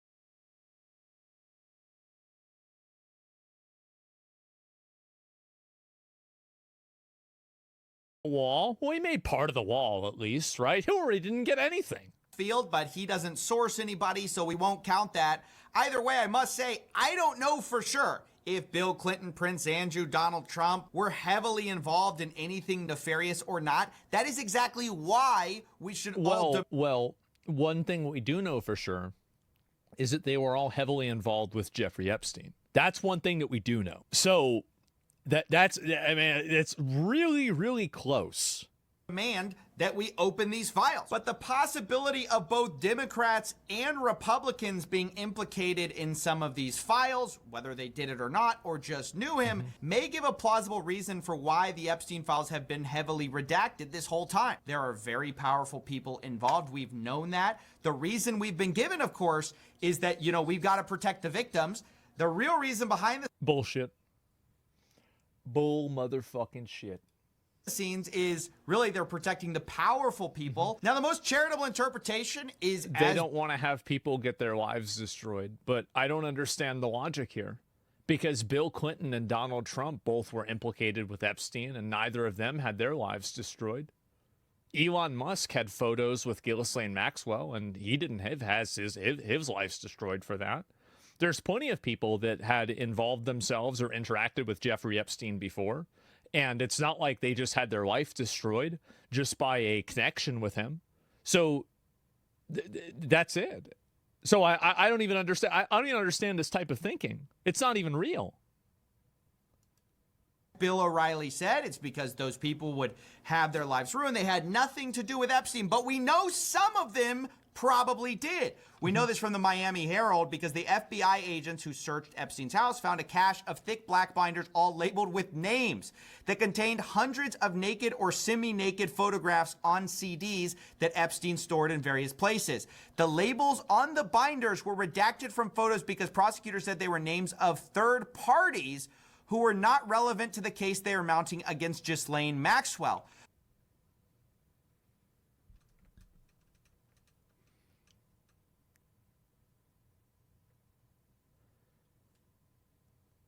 This is, in my opinion, this is the emperor's new clothes. This is so obvious what's going on here. Binders, there's terabytes of data. Yeah, I have never seen any, like, honestly, this makes me really disappointed because I think these guys would know how to hide it better than this.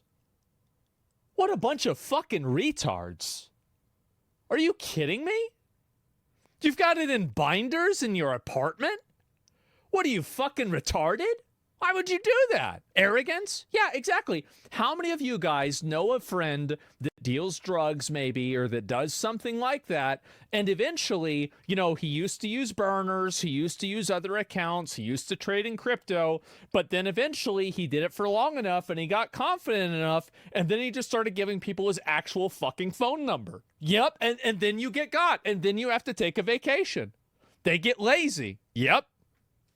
Every time. Embarrassing. So my question is, are those some of the third parties? Their names are on binders with a bunch of explicit photographs that Epstein was storing? That seems like something we should be investigating. Or what about the fact that since the FBI is saying there's no blackmail involved with Jeffrey Epstein, we investigate the Wall Street Journal report that Jeffrey Epstein allegedly tried to extort Bill Gates over an extramarital affair? Because I thought there was no... Whoa. Wait a minute. Convicted sexual offender reportedly threatened to expose Gates' relationship with Russian bridge player. That's crazy. Wow. Tried to extort Bill Gates over an extramarital affair because I thought there was no blackmail involved. And my real plea to people is to not allow comments like this, these statements about partisan politics, to trick you into thinking this is some type of left versus right issue. That it is partisan politics. It's the left-wing elites and the right-wing elites against the people. It's simple. Usually you don't see this happen, but in this case, that's what it is. That is the Trump play right now. I don't think it's going to work. I think it's a disaster. I think it's very stupid. I think people on the right are just as interested as people on the left. It makes me feel stupid personally for like covering, because like there's been a lot of other things that Trump has done, like for example deporting people, like the raids, the fucking getting rid of DEI and everything else, right? Like I've been really supportive of a lot of things Trump has done, but I feel stupid even covering it right now because of just how much of an elephant in the room this is. You know what I mean? Is that weird for me to say? You suck one. Yeah, but it's a really, really big dick. It's pretty much the biggest one. Can't defend that? Yeah. Universal issue, as it should be. If there are predators in the highest offices in the land, be they Democrat or Republican, we want to know about it. That's right, bro. I'm so happy. The president.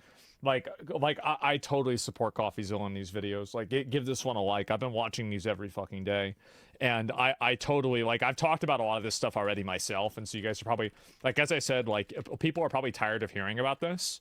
But I think that we need to eventually. There will be a breaking point where enough people talking about this will actually cause an effect, right? They will never stop. Yeah, no, I think so. And what would happen to Trump if he had his name and likeness all over from the files and the crimes can even get prosecuted? I have no idea. But the thing is that Biden had these files for 4 years. And, well, maybe not Biden, but the AutoPen and its handlers had these files for 4 years. So I don't think you can say that Trump is doing this out of some sort of unique self-interest of himself, because there have been other people that have been doing the same thing. So, Trump, like Epstein died in like, what, 2019 or something like that, or 2018? And like Biden has been president for the majority of that time. So And also, by the way, Epstein died while Donald Trump was the president. And also, if he died in 2019, that means that Donald Trump had an entire year while he was in office. And you could say, oh, the deep state was holding him back or whatever. Yeah. Oh, are they doing that now? Right? I mean, come on. Are you really going to fucking believe that at this point? But he had an entire year at the beginning. He was the one at the very beginning that got those files, or whose administration had access to those files, before Biden at all. Trump just pardoned himself on Truth Social? Well, that's convenient.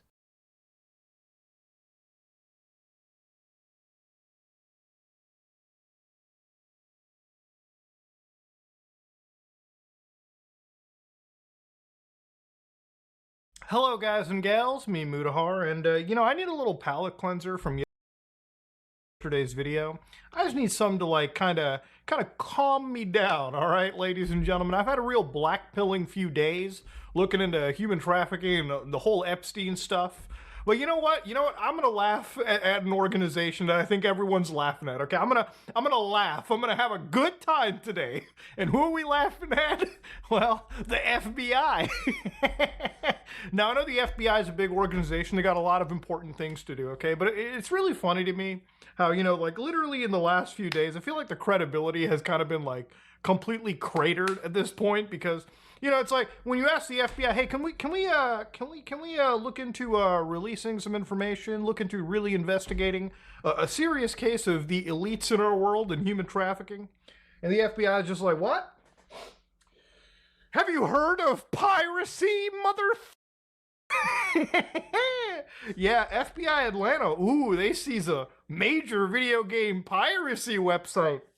Now, when I read this, I was like, man, leave it to the feds to have the greatest timing in the world, dude. Like, god damn, what a deflection here. So, I'm somebody that in the last, I would say, year or two, I've kind of loosened my stance towards things like piracy. Now, obviously, as per YouTube's TOS, piracy is wrong. It is haram. But as a personal person, I don't think Jesus is going to deny you entry to heaven or something just because you downloaded a ROM off the internet of a game that came out like 2 decades ago, okay? Trust me, you're fine. There's a lot more evil things that you can do than just download a Super Nintendo ROM. So anyways, the FBI dismantled the infrastructure of these websites. So anyways, between February 28th and May 28th this year, they recorded 3.2 million downloads occurred on plenty of websites, right? And that resulted in a loss of $170 million. Now, which asshole did they dig out to get that fact? I feel like they did the 4chan math, so to speak. Now, this is a green text you might have seen. Pirate game.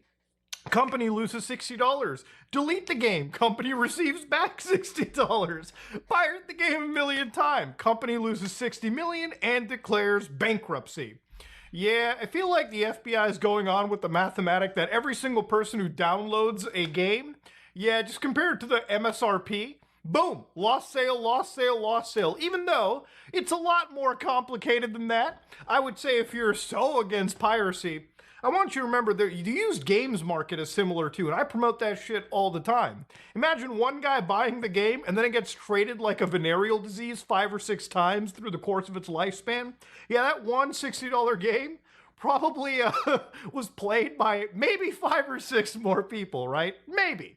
But anyways, to go down, they remove certain sites like NSW2U, NSWDL, Big N Game.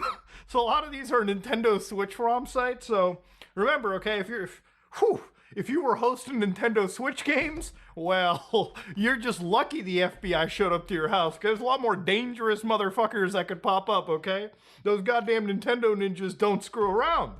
You also got PS4 Package and Meganitu.com. I don't know if that's some X-Men website, but that PlayStation 4 Package, yeah, there's a lot of people who are downloading games like PT, maybe Bloodborne to play on an emulator or something.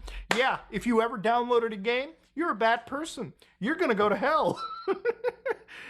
These domains hosted and facilitated access to the pirated video games. Anyone visiting these websites will now view a seizure banner that notifies them the domain has been taken out. So here, I'll show you how it works. Let's say we want to go to ps4package.net, yada, yada, yada. You're like, damn, I want to download fucking Drive Club or something like that, right? I don't even think they sell that game anymore. Woo! Oh, wait, that can't be reached? Uh-oh, SpaghettiOs. Let's go to that Nintendo website. Ooh, maybe I want to download a Metroid game. Uh-oh. That site's been seized. And yeah, that's just kind of how it works, ladies and gentlemen. Boom. Gamers, it is really difficult to be a gamer these days. Now, I loved ever since yesterday, one thing I really appreciated from the comment section was at least there was a lot of people that really took the words I said to heart there when I said, when you look at all these crazy, like cover-ups in politics, it's never really about the left or right. It's just about the elites versus the plebeians they seek to separate. And of course, even the president got ratioed on his own social media platform. I think it was like Truth Social or something. What's going on, my boys? And in some cases, gals. Going on, my boys? And in some cases, gals. In some cases, there are some girls in the audience, but mostly, it's a sausage fest. They're all going after my attorney general. Yeah, because she's a lying bitch who's doing a fantastic job. We're on one team, MAGA, and I don't like what's happening. We have a perfect administration, the talk of the world. But everyone's hurting it. They're over a guy that never dies, Epstein, over and over again. Yeah, man, I mean, if you didn't just bill your whole goddamn, if you didn't bill it as a major talking point, people probably wouldn't be talking about it. But one thing that I've learned about piracy is I don't even think it's really all that illegal, to be real with you. It's definitely a civil crime, don't get me wrong, but sometimes I really feel like a lot of these crimes only just matter. As long as you can afford to pay the fine, right? Which is what really separates the elites of our world from the general people they try to divide at the bottom, okay? The people that have to keep fighting with each other, because if we stop fighting with each other and just collectively looked at who was causing us our pain, yeah, there's a lot of people at the top that would start facing the goddamn guillotines, I would imagine. It'd be some French Revolution type shit. But anyways, for anybody that doesn't know what's happened, there's an AI company by the name of Anthropic. And they basically were alleged, ladies and gentlemen, for downloading around 7 million books. Yeah, if I downloaded 7 million fucking ROMs off the internet, I would actually imagine the feds would bust through my house. Like this movie called Hackers I used to watch back in the day. There was a scene where this kid wakes up and the feds are in his house and shit. I was like, man, they're going to show up to my house if I download a ROM. When I was a kid and I, happened to download something off the internet, back in the day, ROM sites used to say, delete within 24 hours. I used to think if you didn't, bro, the feds would bust in and just take my whole family away. I would be in jail as a goddamn 8-year-old. You know what I mean? Then I realized, wow, that's pretty stupid the older I got. But the point is, piracy is really only a crime that you get punished for if you're not in the boys club, if you're not in that elite club, if you don't have the money to pay for the fine. So anyways, these guys downloaded tons of these books and scanned tons of books, and then they fed them through their AI model Claude to train off of that stuff, because that's how AI stuff works. Now, from what the court said, the apparent judge actually said that the fair use was in training data, right? I guess you can train using pirated materials because it falls under fair use. Now, it's a bit of a touchy case because in some ways, I actually do like this decision. Because in some cases, for things like the Internet Archive and for them preserving and providing access, I think this benefits them, even though it's not a one-to-one tangential connection to their case. But then again, what the actual group said was that, yes, they won in summary judgment for the fair use, but when it came to piracy, there is definitely a liability that's there. And apparently in the United States, I believe when it comes to damages related to piracy, I believe it's somewhere around $150,000 per pirated work. So if you factored it into 7 million, you're looking at about $1 trillion. And I don't think it's ever going to happen. You're not going to get any award in that capacity. If anything, they will probably get hit for the piracy. Maybe they'll get hit for the damages. But to be fair, when you're one of these big tech AI companies, you just factor that in anyways. Again, piracy is only a crime if you can't afford the fine. And I feel like that's the case for most civil crimes, right? Like, do whatever you have to. As long as you know you're going to be paying a fine, steal everyone's data, pirate whatever you want. Who gives a shit? Now, when it comes to video game piracy, just in the context of game preservation, I am 100% supportive of it, but there's caveats to what I just said. There's really two cases where I think it's actually totally ethically fine. One of them is when you have a game that you cannot purchase. Like, for instance, there's a lot of games that don't release fully on disc, or games that have insane DRM or online-only attachments that prevent you from actually owning a game once the game company takes that server away or whatever. I think in that case, if the game is piratable, I really don't see a problem. If you can't own something, can you really even pirate it? It's a really good philosophical question that I see asked all the time on Reddit, okay? And trust me, I feel like out of the only questions I see there, it's one that really makes me think. If you can't buy something, if you can't truly own something, can you even actually pirate it? And the other example is when you're dealing with like a really old game, like from 20 years ago, like, you know, if I want to play something that doesn't get sold out into the market, like a Dragon Quest game on the PlayStation 2 that doesn't get sold out on Steam or any of these platforms, is it really wrong to pirate a game that's so old and not even sold anymore? If at the end of the day, Square Enix or even the developers don't actually benefit from your sale. You know, if the only person benefiting is Jim Bob selling the game for $100 on eBay, you know, I'm gonna look at, do I give this random person $100 for a PS2 game that doesn't even benefit the original creator? Or do I just go to a website and get an ISO file? I don't know. What makes more logical sense? What's actually more convenient, okay? Wait 3 days for it to be shipped, or wait 3 minutes for it to be shipped digitally? There's a lot of questions, all right? There's a lot of things you kind of have to ask yourself. Now, again, throughout this whole video, I just want to preface this. I am not condoning or endorsing or teaching you how to pirate stuff ever. But I think it's interesting we live in a world where I feel like piracy has become such a necessity, or it's becoming a needed necessity, because one of the things that I always really liked was that one quote, I think it was from Gabe Newell, where he's like, you know, piracy is usually a service problem, right? Like at some point, you know, piracy was a huge issue, I believe, in like Russia, I believe in a lot of Eastern European countries, and it still is. And so what happened was, I believe at the time, Valve came into their storefront and they were like, all right, we'll regionally price our games, so they're going to be more affordable to the average salary in this area. We're going to be providing a digital distribution service that is more convenient than a lot of these pirate websites. And generally speaking, when you download from us, you in theory shouldn't be exposed to things like malware. So they created a great service. They created something that was appealing to that market.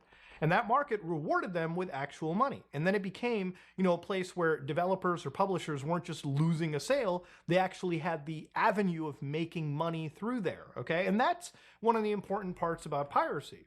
Now, one of the things that I like doing is when I like working on stuff, whether I'm coding, whether I'm like playing a video game or recording a video or editing a video, sometimes I like to have shit playing on my screen. And one of those things is South Park. And it's kind of hilarious because, you know, literally, if you haven't been following, they have had a rights battle for the last few days. The creators of the show and the platform distributors have been having beef to the point where the entire show is actually entirely removed from parts of the world. So for instance, if you go to like South Park, for instance, they'll just straight up tell you, guys, this merger we're in is a shit show and it's fucking up South Park. We're at the new studio working on new episodes and we hope the fans get to see them somehow. So even in this case, the creative in this situation is just making their stuff. But except the distributor, the rights holder, the streaming platform is just so awful to work with that it's ruined the entire experience for everyone. And that's the thing that I also hate too, is like the amount of streaming services that we have to basically be exposed to, okay? I fucking hate how many streaming services are in the market. It used to be you had fucking Netflix, maybe you had something else, but I feel like everything is a goddamn service. And I'm not gonna turn this into a goddamn like ad for like one of those services where they teach you how to like cancel your subscriptions, but look at your subscriptions. Look how much money you spend every month. You might actually forget that you're spending maybe like $100 a month or like 50, 60, 70 bucks on multiple different streaming services combined, right? And the fact that, you know, one streaming service used to be like 10 bucks one year and then like the next year it jumped up to $20, 25 bucks because, you know, all the prices are just going up across the board. Yeah, it's a pretty expensive world to be in. I remember being younger, you know, looking at like cable TV services. My parents bitched about it. They were like, why does cable TV cost so fucking much a month? And then I remember when Netflix came out, they're like, whoa, hold on, pal. You get to watch all of your movies and TV shows at any time you want. You can just stream them. And it was like, what, maybe like $8.99 a month or something when it came out? Amazing deal. All right, immediately cable was useless. It's like, why would I choose to go with a cable service and watch whatever shit they threw that day, or I could just watch from a catalog of stuff that was generally interesting, maybe not always good, but at least it was a whole bunch of stuff that I could watch. And yeah, that's when I jumped into it. And then, of course, every other streaming service came by. You know, it's crazy that anytime I want to watch a specific show, I have to go to a certain different streaming service. Sometimes it could be fucking Crave, sometimes it could be Paramount, sometimes it could be Netflix. You know what? How about this for you, okay? Sometimes when you're watching a show like Parks and Recreation, the funniest thing for me on Amazon Prime Video, and the only reason I have Prime Video is because my mom has Amazon Prime, so I just like log into her account to watch a few episodes. And like literally they have certain episodes in this show that are just not on Amazon Prime. So you have to go to a pirate website to watch a fucking show because the right holders are absolute fucking assholes. It is insanity. You know, we've gotten to a point where, like, even if you pay for a subscription service, the amount of ads you have to see, like Amazon Prime, feels like cable television, okay? You put on an episode of Parks and Recreation, you're getting the same ad placements you would get on cable fucking television, okay? And at this point, all right, I am just kind of done with it. Anytime I come across TV shows that do this kind of unnecessary behavior, it's so tempting. It's so tempting to find a website that offers this kind of stuff for free. But generally speaking, I'm not here to promote that. I'm just here to just kind of talk about piracy a little bit and just this general attack on the entire piracy world, which is really funny because a couple of years ago, what I found was really interesting was that apparently in 2017, it came out that the EU suppressed this 300-page study that actually even found out that, you know, piracy didn't really harm sales all that much. Now, you can read this all for yourself. It's literally 300 pages of this entire this report that was done, basically looking at, you know, movies, video games, music, so on and so forth. And according to this, they said that inside, the only negative link the report found was with major blockbuster films. The results show a displacement rate of 40%, which means that for every 10 recent top films watched illegally, 4 fewer films are consumed legally. But the report concluded in general, the results do not show robust statistical evidence of displacement of sales by online copyright infringements. That does not necessarily mean that piracy has no effect, but only that the statistical analysis does not prove with sufficient reliability that there is an effect. But yeah, it's just funny to me when I read this kind of stuff, and it just comes across that really it feels like a lot of these big agencies like the RIAA, the whole like copyright firms out there, the legal firms that represent some of these organizations, and law enforcement agencies spend so much time to try and destroy something that literally would not exist if the services provided would just actually be better. You know, the older I got, the less I actually pirated. Like, I'm not going to deny it. When I was a kid, you know, piracy is something that everyone did because we just didn't have the disposable income to buy anything.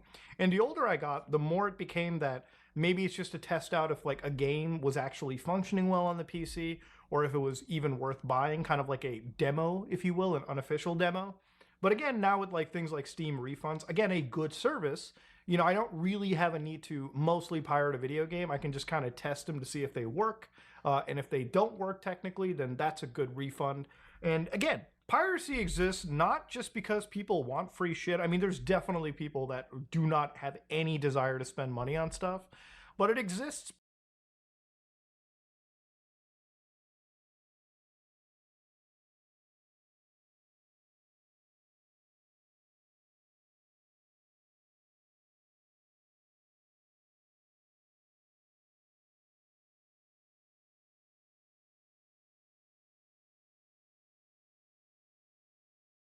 because you have just made it so annoying to be a video gamer that wants to own their games. You have made it so annoying to consume movies, music, television shows without things constantly showing up and off streaming services or digital platforms, to a point where people are jumping on to literally illicit ways in order to actually consume their content, because in some cases, those illegal sites probably provide a better experience in some weird way.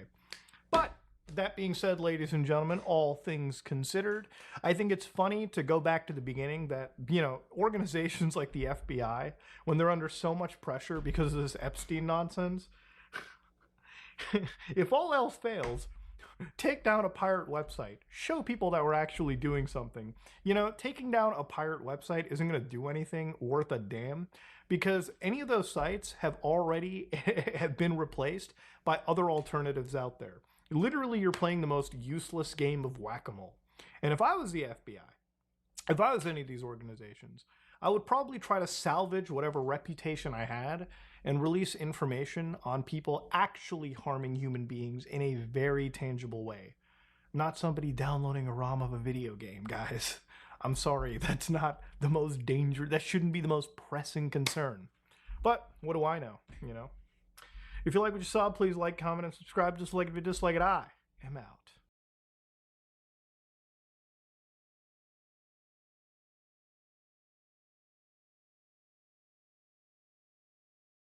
This may be the most insane solitude. This may be the most. Hello, guys.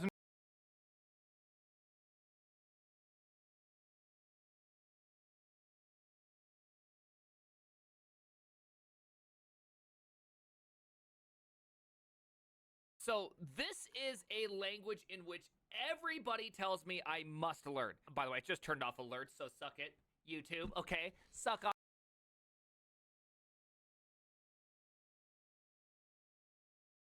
Did you watch me sleep?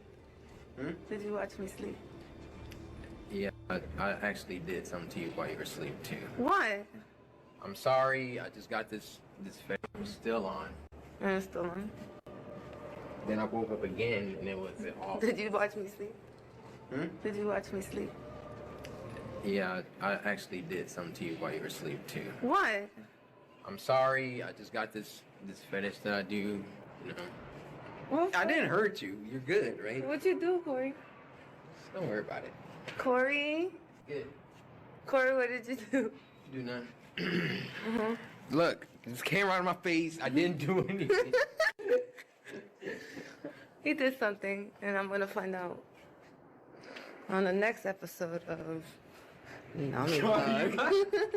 Dragon Ball Z, where you going with this? Man, I hate hoes like this, bro. I fucking hate this shit. This shit's so fucking annoying. Drives me so fucking crazy, man. This bitch goes and takes this shit out of context. If obviously he did something to her that bothered her or put her in a negative situation, do you think she'd still be smiling and talking to him and something like this? Like, what are we talking about? They're bantering with each other. She goes and records this shit, then just posts it out of context, and it's like, wow, bro, look at this guy that goes and puts this and does this terrible thing to me. Like, he's literally just flirting with her and just being cute. Like, if she didn't think that, she'd be calling the fucking police. She wouldn't be standing next to him. She wouldn't be smiling. This is all being done in good fun. These are two people that are, yeah, it's fake. Well, that's what I'm saying, right? Like, this is bull motherfucking shit, man. This is bull motherfucking, bro, this is, who cares? I care, because this is what you call, it's bullshit, man. It's motherfucking bullshit. And people put this shit out there about somebody. You have a guy like Corey Kenshin that has a pretty much pristine reputation. This guy doesn't do anything. he doesn't have any problems with people. He doesn't have any drama. He doesn't have any weird fucking issues or anything like that. And then immediately you have somebody post this clip in a weird context, and it's like, yeah, it can sound weird in 45 seconds, but if it was weird, she wouldn't have acted like that. And like, that's the fact, bro. Like, I think this is just so weird. It's a clout goblin. Yeah, it is. It's like, do you guys see what I'm saying about this shit, bro? Like, I think this shit is disgusting, man. This is so disgusting. She's humiliating him. It's not even that. Like, for one, what is this? She was SA'd, but not by Corey. Then what are we talking about that? He did make a joke about it, about being aware, so he's at fault at that. Well, so what, he said some shit about this privately? Like, what the fuck are we talking about? Corey Kenshin allegations are fake. Bro, get this shit the fuck out of my life. This is so annoying, man. Like, it's so annoying that people go, let me see if I can find this again. I think she's lying, may have found out. I dated Corey. Yeah, what is this here? The emoji, 200, what is this here? I don't even know what the fuck this is. Did the emoji button in iPhones? It's a globe icon. So wait a minute. So she trying to even Photoshop shit? Oh my God. Oh my God. This is where the emojis were back then and the global icon was to access them? So she even writing out some fan fiction about this. She making up some motherfucking bullshit. I really hate this fucking shit, bro. Like, honestly, I think that, like, I really wish that there was a way to technically alleging he was abusive, manipulative, and toxic during the relationship. Here we go. Individuals saying that they never liked Corey. Get the fuck out of here. I always knew there was something off about Corey. Man, fuck this, dude. Fuck this. Like, I just watched this shit. Accuser spoke after TikTok. A claim confirms it wasn't about SA. She just wanted an apology. Wait, what? Explain to you guys what? Again. And I'm going to say this again. I never said he SA'd me. I never. Why you post the clip about that? But what the, man? But then why would you post the clip of him saying, like, you are leading a horse to water, and you're trying to say that you weren't trying to make him drink. You were 100%. Like, no, absolutely. Like, after you hear this bitch say that, was she trying to make people think that he did that? What do y'all think? Even after they're both laughing and being cute about it and shit? She 100% was trying to do that. It's so fucking dishonest. It is insanely fucking dishonest. Said he SA'd me. I'm gonna say it one more time for everybody. I never said that. So you didn't say that. Well, I didn't paint a picture of a duck. I just made an orange bird that had a bill on it, and it looks like Donald Duck. But I didn't try to make I didn't try to paint a picture of a duck. No, man. I know, like you know, because you've been talking about it. I'm not trying to draw a triangle. I'm trying to draw a pyramid, a two-dimensional pyramid. Like, no. Like, this is so dishonest. I can't even believe it. Been saying it over and over again. They're not listening because, like, some of these people, like, don't have a brain, obviously. I can think of one. But. Ooh. Sorry. That it? And it's cool. Like, you guys don't have to like me. Like, what I put out there. See, she knows that she fucked up. She knows that's why she's saying this. You guys don't have to like you. I don't even know who you are. I said about what happened when it came to, like, emotional, mental abuse, narcissistic abuse, abuse of power, things of that nature, and down that rabbit hole. We just supposed to believe that? We're just supposed to believe that after you post some shit totally out of context to try to make him look bad, but we're supposed to believe that everything else you think is actually true? Whew, I don't know about that one. I don't know about that one. Actually, I do know about that one. What I was going through with him. Him and I, we were together on and off for 2 years. It's abuse of power. It's not, yeah, also that's not an abuse of power. Like, an abuse of power, like, is when you work in the same industry with somebody and this person has a direct, immediate, like, that's like your manager that wants to fuck you and you say no, so you get fired, right? An abuse of power is not when a person who is more popular than you has a relationship with you. That's not the same type of thing, because they cannot exercise that popularity in a way to punish you for saying no. That's not what's happening. Like, this term has been devalued and watered down thousands of times in order to make it seem like, oh, well, anybody who does this shit, yeah, it's bullshit, bro. Like, what kind of abuse is she talking about? The kind of abuse Corey's getting right now for a blatantly misrepresented clip. No, for 2 years. And even after we broke up, he still was hitting me up and saying some raunchy shit. And I'm not the only person I've done that. I've done that 5 times. I've done that. Anytime I've broken up with multiple girlfriends, I've still sent them messages like that, and they've sent the messages back like that to me. Absolutely, I've done that. Yeah, who hasn't done that? I say it right now. 5? Actually, that's not true. 2 times.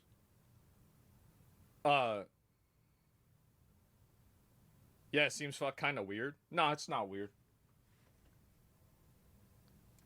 he's done that too. There's another girl. 3, 2.5. And I cannot mention her.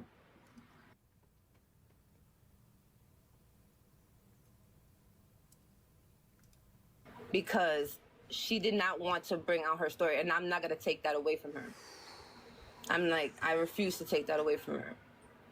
And it's okay. Like I said, in my letter, you guys could still be whatever you want to him. I don't care about that. That's not why I put my letter out. Why'd you put it out? I put my letter out because I wanted to be free of the pain I was feeling from this.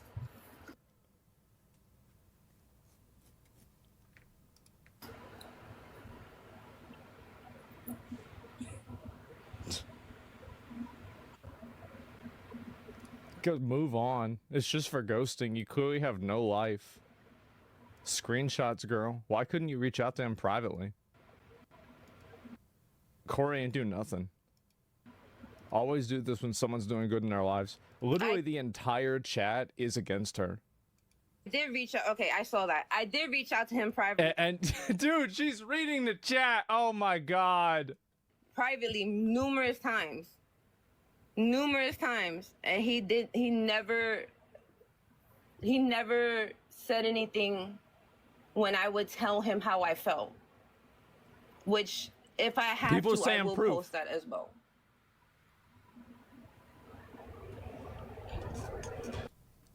That's, bro, like, this is the dumbest ass fuck. It took you 7 years? So this shit happened 7 years ago? You're talking about some bullshit that happened 7 years ago? Are you kidding me? This is insane, man.